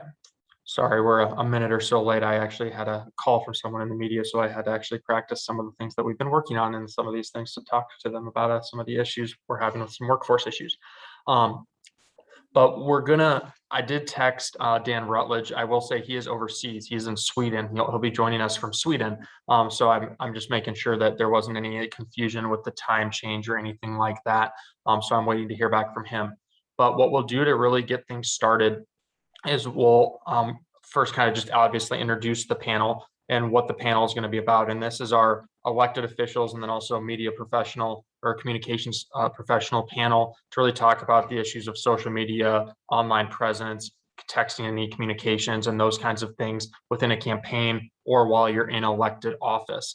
And we're lucky today to have Senator Claire Celsi is joining us, and we're fortunate on a multiple fronts because one, she's an elected official serving us in the state legislature for the greater Des Moines area in the state Senate, but she also is a communications professional in her normal day-to-day life. So she has the perspective of wearing two very much appropriate and fitting hats for this topic. But what I really want to do just to start before we kind of get into some questions and some additional items with her and once Dan's able to join us, is really just allow you, Senator Celsi, to kind of provide an introduction to yourself, to the group, before we get started with the questions and the remainder of the panel. Absolutely. Thank you for having me today. It's a pleasure to be here. I decided to run for office in 2015. So my first race was in 2016. I lost my first race, but just kept going and then ran again. I ran for the House in 2016, lost, and then ran for the Senate in an open seat in 2018. Something I learned from Diane, always run for the open seat, right? Great advice. So I ended up getting elected in an open seat in 2018. But these things we're going to be talking about today are really something my campaign became known for, was using digital media kind of before a lot of folks really got a grip on what that was. And especially Facebook was important to my campaign. And I'll talk about that in a little bit. But I've been helping businesses, nonprofits, all kinds of different groups for at least over a decade with social media strategy, web strategy, and things like that. So I'm looking forward to our discussion today and looking forward to getting to know you a little bit too. Thanks. Thank you, Senator. And we look forward to our conversation with you as well. And I will say that she's very good at engaging both her constituents and others. She actually is very proactive. As a registered lobbyist, I'll put in on certain bills and things along those lines. And she's called me multiple times to kind of talk through our approach and our stance on things and help understand why we are coming from where we're coming from. So I will say she's very proactive in that regard. So kudos to you, because obviously that's something that we don't see from everyone in those positions. So it's always nice to see that happen. Thank you. Yep. So the first thing I actually do see right as we were going to start asking the first question, I saw that Dan was able to join us. And Dan, I did note that you are actually joining us from overseas. So we appreciate you jumping on to join us and provide your perspective as a communications professional with Right Idea Media to kind of talk through some of these issues that we're going to speak about with you and Senator Celsi. I did tell the group before that we were planning to have Kamara Snipes on the panel as well. She cannot make it anymore. She had some car troubles and some things, so she's not able to make the panel. So it'll be you and Senator Celsi to kind of provide a dual perspective from your guys' different professions and backgrounds on some of these issues. But before we do that, I just wanted to let you have a chance to introduce yourself, talk a little bit about your company, prior to us getting into the questions into the panel. Sure. And thank you for the reminder, Drew. I'm 7 hours ahead of you, and I was thinking about it all week. And then today, of course, we've been out and about all day, and I'm actually in Stockholm, Sweden, and we just watched Sweden lose to Canada to get the silver medal. So we're kind of commiserating about that. But anyhow, yeah, my name is Dan Rutledge. I'm the president of Right Idea Media. We're a full service advertising marketing agency. We've been in business since 1999. Really do a little about everything there is related to advertising: television, radio, all things digital, social media, Google search, Google display, retargeting, I mean, you name it. And we're involved with it. We've got approximately 100 clients all over the country in various industries. And that's kind of us. Well, thanks, Dan. And for the locals that are on this panel and on this today's Candidate Academy, Dan and his team are who helped us with the Unite CB campaign and Senator. That was something where we were pushing people in the November through about March timeline to really make sure that they were being proactive and protecting themselves and others from COVID-19. Awesome. So the first question that we want to get into, we'll start with Senator Celsey, and it's, what is the most important considerations as a candidate or elected official that they should account for when developing their online website or platform, and also social media strategy? Big question, I know, but obviously you have some experience with that. There is a right answer to this. The very first thing you should do is reserve your domain, your web domain. So get your name.com and as many .org and .infos as you can possibly afford, because your name is your most important asset when you're running. It's unique to you. And lucky me, I think I'm the only Claire Celsey in the world, so it really didn't affect me that much. There's not too many people trying to get my domain reserved. So I was able to do that, 15 years ago when I started my business. But then I also reserved claireforiowa.com, .org, and .info, I believe, to make sure that nobody could steal my identity online. They still will find a way to do it if they really want to, but it lessens the opportunities from doing that. And that has happened in Iowa multiple times, where opposing candidates have stolen the identity online, the website name for their opponent. And it is so hard to get it back once it's gone. So before you announce, before you even talk about announcing, go reserve yourname.com and your name for Iowa, whatever you want to say, .com, because that is going to be your biggest campaign asset that you own. And make sure it's in your name, not somebody else's. So you need to do that yourself. You want to own your own identity, and that's extremely important. And then go through on Twitter and Facebook and Instagram and whatever channels you decide to use and do the same thing. I have @Claire Celsey on Twitter. I've had it for 20 years, probably. I was one of the first early adopters on Twitter. And then my business page, also Claire Celsey on that. It's real consistent. And so you need to reserve all those domains and make sure that you're starting your, Google calls it authority. Basically, you're building up, algorithmically, you're building up authority for your own name. So when someone Googles you, they'll come to you and not someone else with your name who lives in California. So that's super important. And the only thing I would add to that too, I mean, that you're spot on with all of that, Senator, is the thing that we recommend for our clients, I guess, is that your website is kind of your hub, if you will, of all of your information. So whatever you put on social media, whether it be Twitter, Facebook, Instagram, whatever it might be, that it all ties back to your website. And that is kind of where everyone really, where you want everyone to come and try to get them to share their contact information so you can build a database and all that kind of thing. And to that end too, this is our personal preference, our professional preference, I guess. We build all of our websites with WordPress primarily because it's flexible. You can really do anything you want to do in terms of the look of it. And it's the most common language on the internet. I think it's something like it's right at half of all the websites on the internet are built with WordPress. So it's easy to find people who can keep it updated, that can work on it for you, or to someone to learn it. It's not that hard to learn, actually, so that you can change information easily. You can create landing pages quickly. You can kind of change things on a dime because when you're in the heat of a political campaign, you need to be able to deal with new information that comes out or any kind of new development rather quickly online. And Yeah. that's a big part of it. All my websites have been in WordPress, and I totally agree with that, Dan.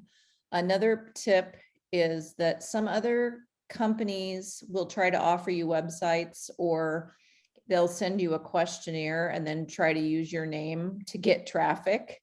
So don't do that. Like VoteSmart, there's several other ones out there, Ballotpedia. There's a million of them, and it's really not a scam, but it will take traffic away from your own website if you do those. So I never fill out any of those surveys, because I don't really think voters go to Ballotpedia to figure out what I am all about. They come to my website and my social media instead, and that's where you want them, because you control the content. So you control everything that's on your website. If you want to take a post down later, you can. Whereas if it's on VoteSmart or somewhere else, you can't control any of that content. So it's super important to control, like Dan said, have your content in one place, all your information, all your, position papers, whatever, have them on your own website so you can control them and edit, modify, add to whatever you need to do, because it's your content. Yeah, and one last thing I would throw onto that too. Most WordPress websites are going to be this way, but make sure that whoever builds your site for you, that it's responsive is the term, which just simply means the website automatically adjusts to whatever device it's being viewed on. So if someone is on their phone, it fits the screen of the phone, or if they're on an iPad or laptop, whatever it might be. It's pretty standard nowadays, but I would just make sure that's happening. Thanks, Senator and Dan. The next question that we have is, Dan, we'll start with you here, is the texting and e-communications, as we just heard from Tony before on the previous presentation, have become an important part of today's campaigns and resources for office holders or those seeking office. What recommendations or best practices can you offer or share when using such tools?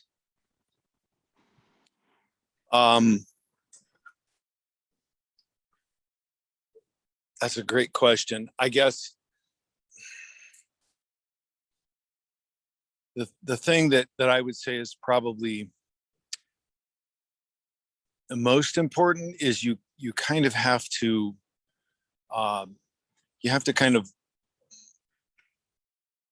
I want to say be on the fence, but I don't mean be on the fence. That's not the right term, but you have to kind of split the line between responding to something quickly, but also responding to something thoughtfully. And by that, what I mean is you need to have a small group of people that you can trust, that will look at things objectively and advise you before you issue any kind of communication like that. Don't just do anything off the cuff, because that's what gets people into trouble and just creates a firestorm of bad press, bad reviews, bad comments online, all that kind of thing that nobody wants. That would be my number one piece of advice, is just be judicious in your response. As quick as you can is obviously important, but have a group of people that you can rely on to bounce things off of. Thanks, Dan. And Senator Scelsi. Yeah, I'm not a big fan of the texting apps, actually. They annoy me personally, and I think they annoy most older voters, which if you look at who's voting for you, most of them are older people. So I think it can be extremely distracting. I would use it sparingly if you're going to use it. And I would only use it for things like events or fundraising deadlines. So if you're sending out 3 texts a day, you're doing it wrong, in my opinion. I will hit stop on any candidate that does that to me, even in my own party. I simply don't want to hear from people that often. So if you use it sparingly and, as Dan said, carefully, I think it's a good tool. Just don't overdo it. Thanks, Senator Scelsi. And then Tony, I do see that you stayed on with us. And I know that we had said if you do have something you want to add, feel free to do that. But we are going to move to the next question as well. So social media has become a staple of our daily lives, and our first two presenters talked about some of the platforms that you can use and how to optimize.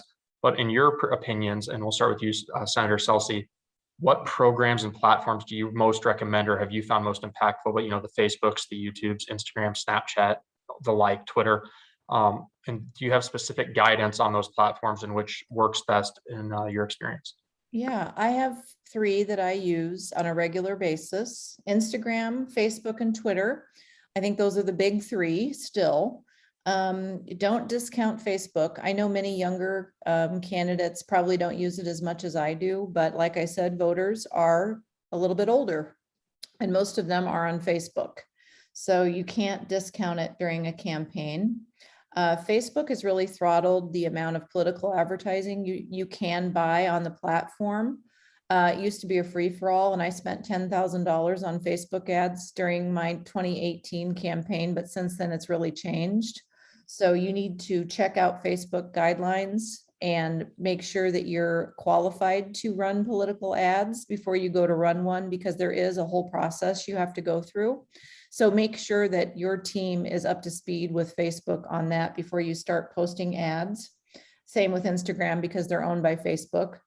Then Twitter. I mean, I just don't see how any modern politician can live without Twitter.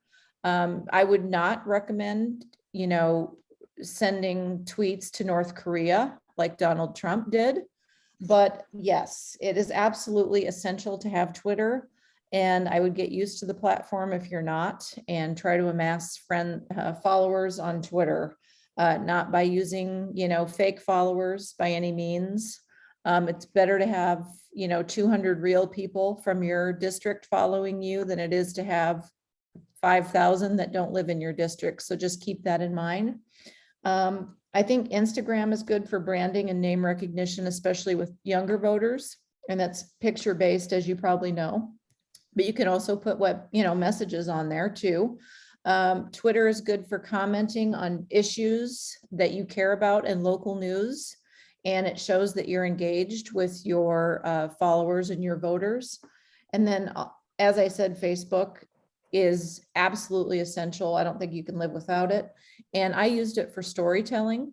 That was the main way I used it. When I was door knocking, both during 2016 and 2018, I came home and wrote stories about the people that I met at the doors. And I got such great feedback from that.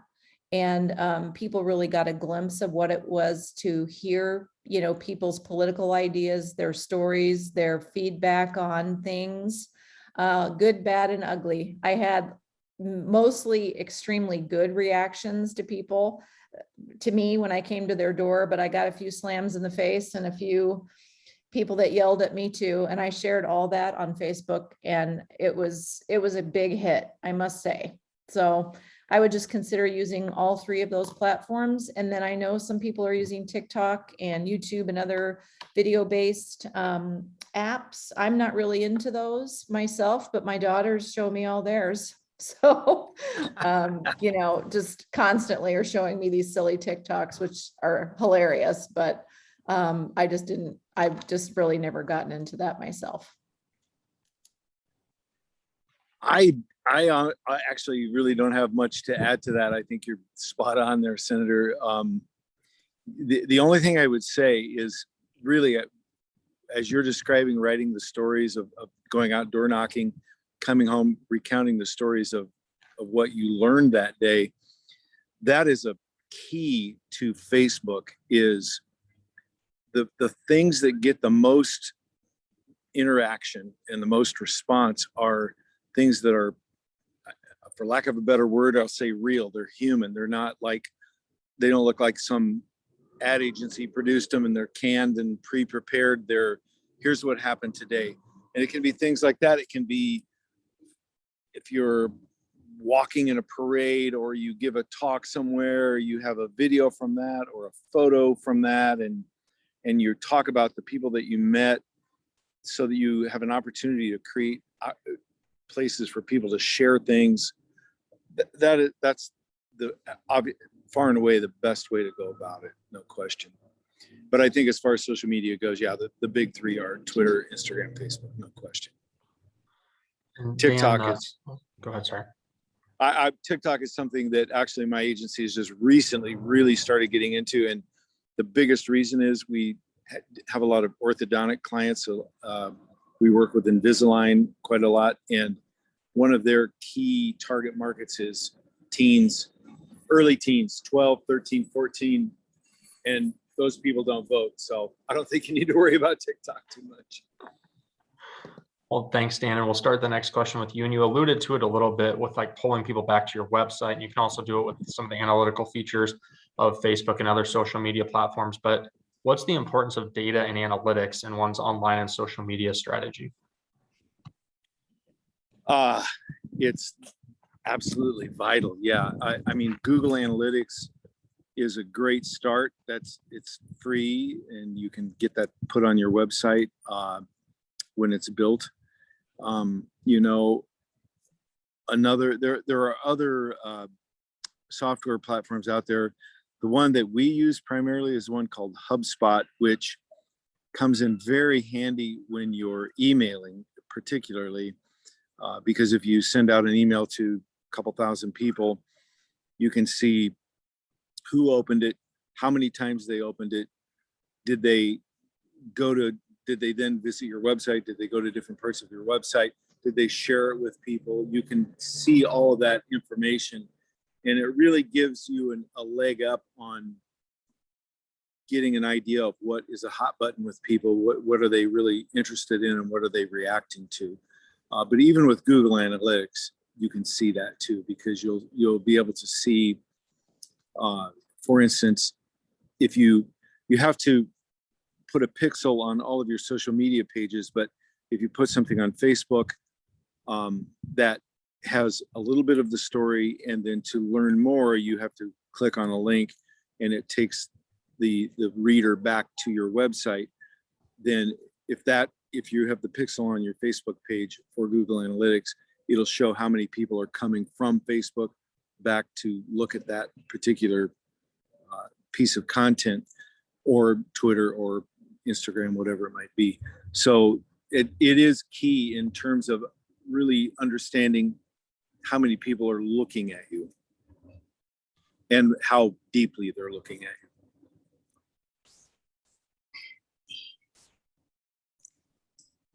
you. And Senator Celsi, same question to you regarding data and analytics. So Dan really covered the website part of analytics, which I think is extremely important, and I totally agree with him. It's getting into the weeds a little for most candidates, so just have your web person really help you with that. Whoever develops your website should be able to help you. However, social media now has analytics as well that you can look at, especially Facebook and Twitter.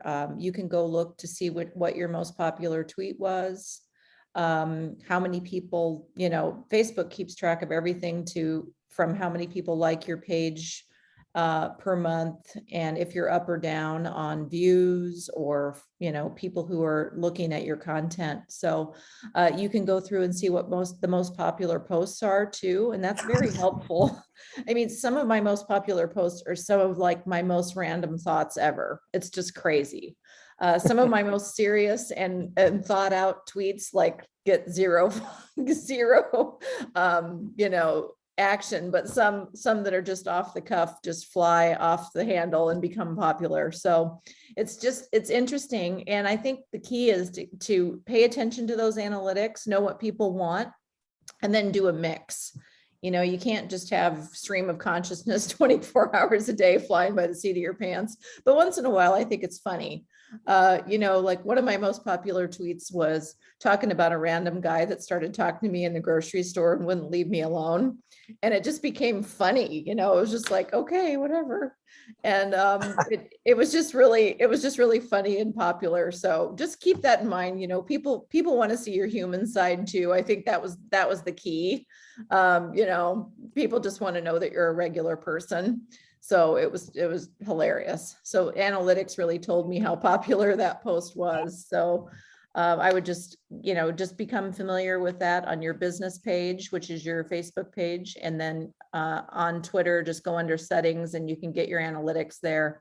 So it's just a lot of fun to see what people like. Well, thank you both. And we'll start this next question. It's kind of a two-part question with Senator Selsey.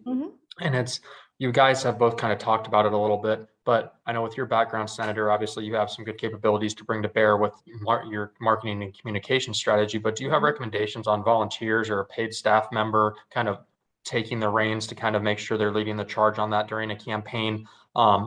Or even a team potentially, but then also, can you talk a little bit about, we talked in the previous session about having supporters that'll come to your defense and kind of take up a fight rather than you having to always be on the guard and always having to be responsive in that regard. So you touch on those two things, kind of having that team of supporters to take a fight for you if someone gets in. Absolutely. And then also I have that piece a about having individual- massive group of people who will come and defend me anytime I need them. I don't even have to tell them anymore. I used to say, hey, can you pop over to that post and look at that? But now I don't have to do anything. I don't have to lift a finger. People just come and defend me, but I have a lot of followers. So it takes a while to get to that point.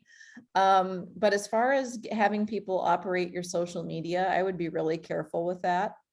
No offense, Dan, but I do not let anybody operate my social media.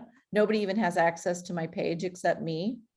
I tried that during my 2016 campaign and it was a disaster. I totally lost my, it wasn't me.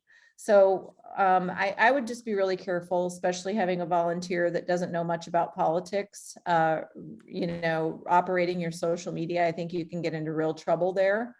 And I know people who do it. For example, Kimberly Graham is running for Polk County Attorney right now, and she has a trusted individual running her page, but he has a ton of experience. So, and he's not an intern. He's not, he's not a 20-year-old, no offense, 20-year-olds, but he is like a really seasoned, experienced political operative.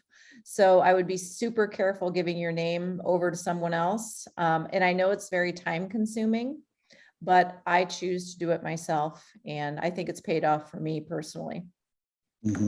Oh, and then there was one other question. What was that other part, Drew? Oh, I think you touched on it. It was about having that team of supporters to kind of rally around you when you have some antagonists, so to speak, that might. Absolutely. Thanks. Yeah, and honestly, I mean, I really can't comment to what you're saying in that question, other than I completely see what you're saying, and I think we've never handled a political campaign, and it's a completely different animal than an orthodontic practice or a garage door company or something like that. The things we do work for, and so our focus with social media a lot of times is really more on making sure that things are getting posted, because in an orthodontic practice, for instance, the orthodontist is busy treating patients. He or she doesn't have time to get online and do Facebook posts or Instagram posts on a regular basis. So we establish a calendar, we create the content way out in advance, and so everyone has a chance to look at it. But a political campaign is an entirely different animal, and I completely see what you're saying, that you need to be really careful about how you control the message and to trust that to someone that, unless you just, have that implicit trust. But then, even then, if you did turn it over to them, it really wouldn't be a time saver, because you still have to look at all of it and okay it, So, yeah. And the next question, we'll start with you, Dan.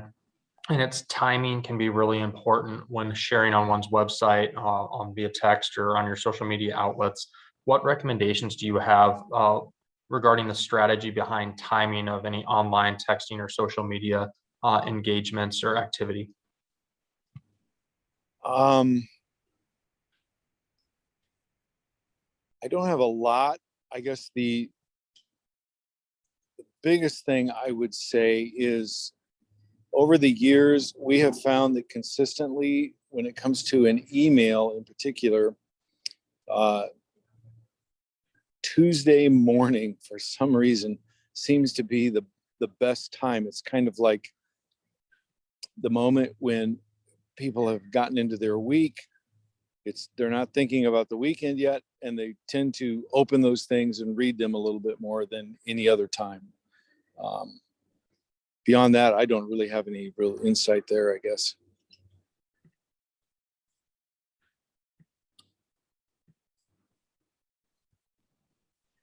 Senator Celsi, do you have anything to add regarding No, the timing piece? I know that there are, my Facebook will tell you exactly when most of your followers online, it'll actually give you a bar graph throughout the day. So from 6 a.m. to noon to 6 p.m. to 10 p.m., whatever. I tend not to pay attention to that. I do post a lot. I think it's more important to post more than it is to worry about what time exactly you're posting it on social media. So because that's going to get you more traction. The more you post, the more it's going to appear in somebody's feed, and the more chance they have to click on it. And I tend to talk about the same things over and over again in that way. So like one of my themes is public education. I make sure that I have a public education post somewhere on my feed every single week, at least once a week, if not, and if there's something big's going on, I'll post about it 3 times a day, just so that people see it.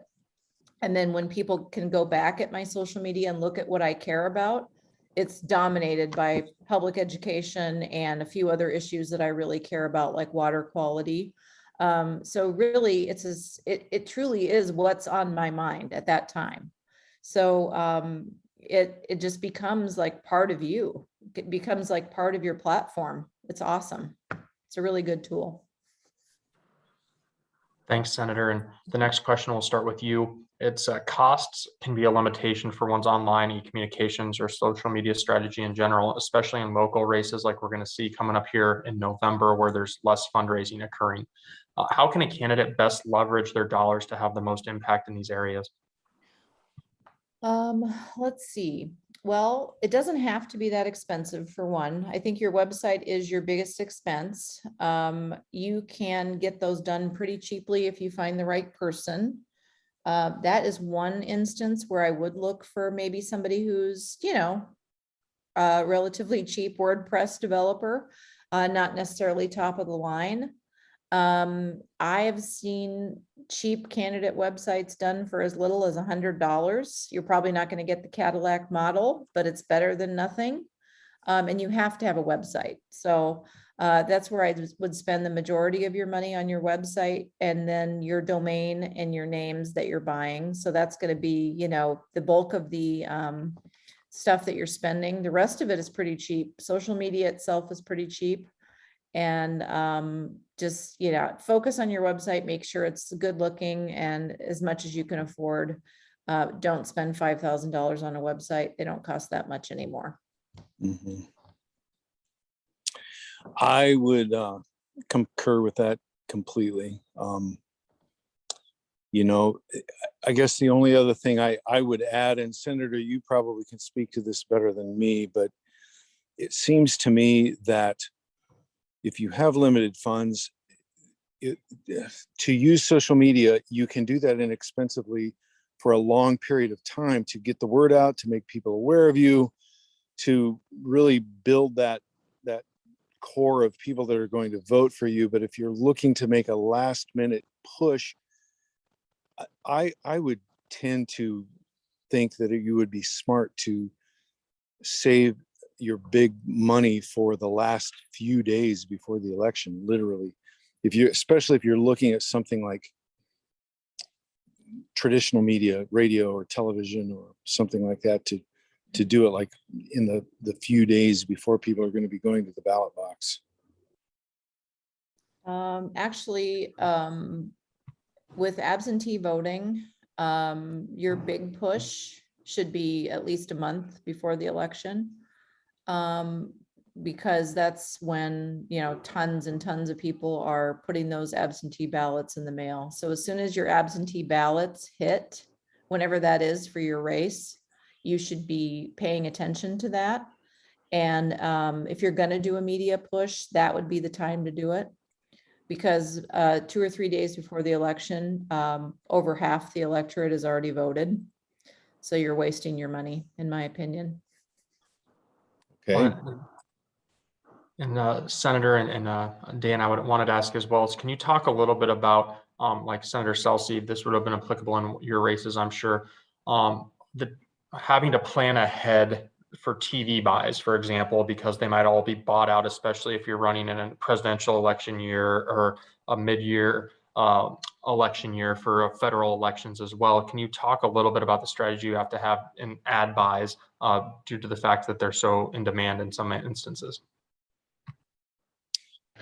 Well, yeah, that's a tough one because there's a law in place that requires stations to furnish candidates with the lowest unit rate, but it only applies to federal candidates. So if you're running state, county, city for something at that level, you're kind of at the mercy of the market. And I guess the only thing I would say is with traditional media, with television in particular, it's a law of supply and demand. So if you know that you want to be on the late news or the Good Morning America or whatever the program might be at a certain time before the election, the sooner you can make that commitment, the better you're going to do in terms of the price that you have to pay and just knowing that you're going to be there. That's easier said than done. I have never run a TV ad. I'm a state senator. I've never done it. So unless you're in a really heated, targeted race, you're probably not going to run a TV ad. It's expensive. It's extremely expensive. And honestly, it's not even that effective anymore. Most people aren't watching the station that your TV ad is on. They're watching Netflix or whatever. And it's just not as effective as it used to be. So it's much less of a question. Who knows if my opponent will run an ad against me next year? I'm not really sure. I doubt I would respond to that because I live in such a blue district that I probably won't need to. So it's one of those things where unless you're just getting totally attacked and you have to respond in some way, it's tough. And most people on this Zoom won't ever have to run a TV ad. Yeah. I ask specifically just insofar as we had some for our state house seat when Marianne Hanusa left. We had Brent Segrist and Jen Pellin running, and it was a very contested race. And we did see some of them see some TV ads there. Yeah, and it does happen. Yeah, and honestly, I've never heard of a TV station rejecting an ad because there's no time left. They just shift around, make it happen. Okay. And I wanted to ask a question as well. We've talked a lot about misinformation throughout today's panel as well. And Senator Celsey, I think this is a good thing to start with you because you've definitely seen it in your position. Can you talk a little bit about how you handle misinformation and just speak to it from your perspective as both a communications professional and as a state senator? Sure. I get constituents calling me and emailing me and tweeting me all the time with misinformation, especially about COVID-19. That's my new favorite misinformation campaign that's going on right now. I get these desperate emails from people with all this false information and demanding that I, vote against vaccine passports and all this stuff. And to diffuse it, I usually pick up the phone and call them, believe it or not, because, it seems like talking people through things logically is better than me just sending them a bunch of links that I know they won't click on. And, here's the real information. So I have a friend that's an epidemiologist who has offered to talk to any of my constituents who have questions about the vaccine and have vaccine hesitancy. And so I just say, hey, here's the information my friend sent me on COVID-19. I know it's the right information because she's a really smart doctor and she has access to all this information. And if you'd like me to share that with you, I will. If not, I can, have her call you. And they usually decline immediately.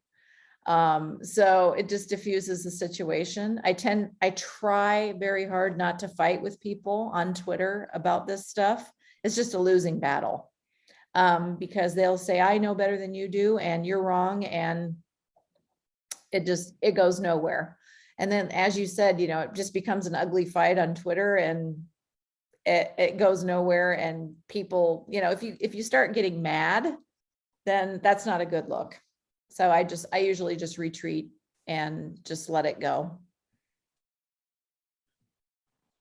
Dan, do you have anything to add from your perspective as you kind of plan media campaigns for different entities? Or you said you don't do a lot with political candidates, but I'm just curious from your perspective as a media contract professional and consultant, how do you deal with misinformation?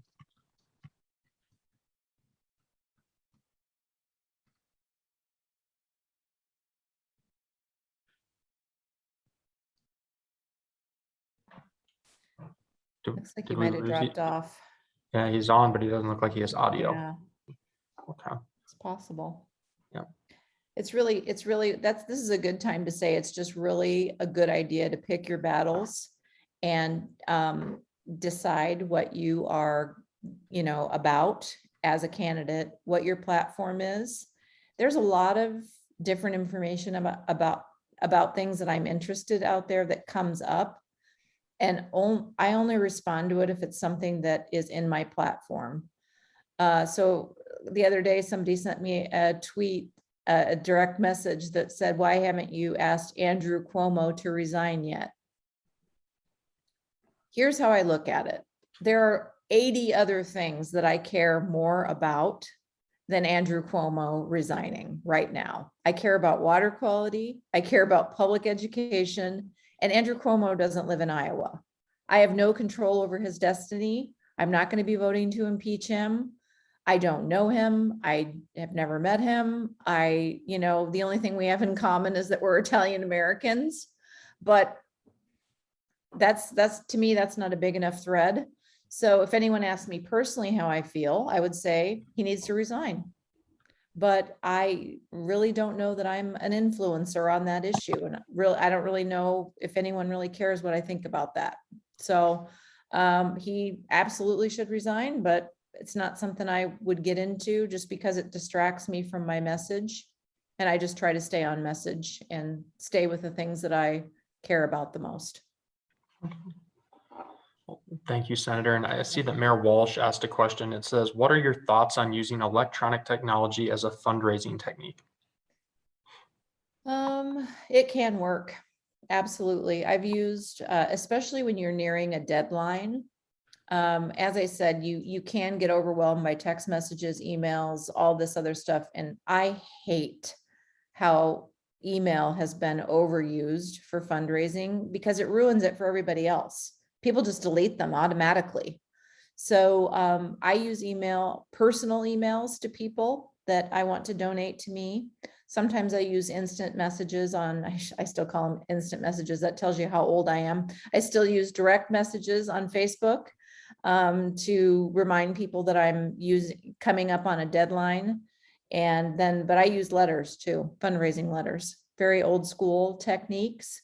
So I would say social media has a role, email has a role, but don't overdo it. Otherwise, it's just going to be noise in the universe. People won't be listening. Yeah, that was one of the reasons I asked Claire is I've seen people make a tragic mistake of inviting people to their fundraiser with email. And people say, yeah, I'd like to go to that, but then the time comes around, they don't show up, you miss them. I always send snail mail notices with an envelope in. Yes, I'll be there. No, I can't be there. Here's my donation. And if they don't make it to your fundraiser, you still get some money out of them. Absolutely. And I think there's room for both. In fact, I appreciate an email the day of the event just to remind me of it. Like if you're having an event at 5:30 p.m., sending people a message around 3 p.m. just saying, hey, see you tonight. We'll have pizza. Don't forget. you'll be like, oh yeah, I can make that. I can swing by on my way home from work. So just a friendly reminder at the end of the day. I don't think there's anything wrong with that via email or text or however you want to get it out there, social media. But sending a letter is really a good way, as Mr. Walsh pointed out, to sweep up the donors that, got lost in the shuffle. And 2 weeks later, you'll be surprised. You'll still be getting envelopes in the mail. And we've talked a lot about some things to do and some guidance along those lines. Are there any things like that are big not to do's that we may be able not have touched on yet? You mean on social media or electronic? Yep, just media, on or social in media, general? and your electronic communications or online presence. I would say know which medium you're on. So if you're on Instagram, don't post a bunch of texts with your pictures. Do some, but not a ton like you would on Facebook, because those are just quick little bites that people are scrolling by and looking at, and they're really not reading a whole lot. So don't waste your time there. And then you learn how to use Twitter threads and Facebook as a longer platform for some of your longer policy thoughts or things that you're weighing in on, and then mix it up. That's my best advice. Mix it up. Don't be all serious all the time. Put some funny stuff on there once in a while. Don't make every single post about you either. That's another one that I've learned. You have to look into your community and see what's going on. If there's like a food bank drive or a blood drive or something, post about that. You don't have to have your mug in every single picture, every single shot. You have to really just say it's not all about me sometimes, but obviously it's your channel too. So it has to be about you sometimes. So, and then control your image as well. This sounds really vain, but you have to, don't post awful looking pictures of yourself because it'll just end up in one of your opponent's ads. My first opponent in my 2016 race found a really goofy looking picture of me and just used it over and over in ads and put my real cell phone number right next to it. So, and said, call Claire and tell her you disagree with this, and, next to this goofball picture. So I kind of, regretted posting that picture of myself. So I really control my image. I only post pictures of me that I would want to be used in an opponent's ad.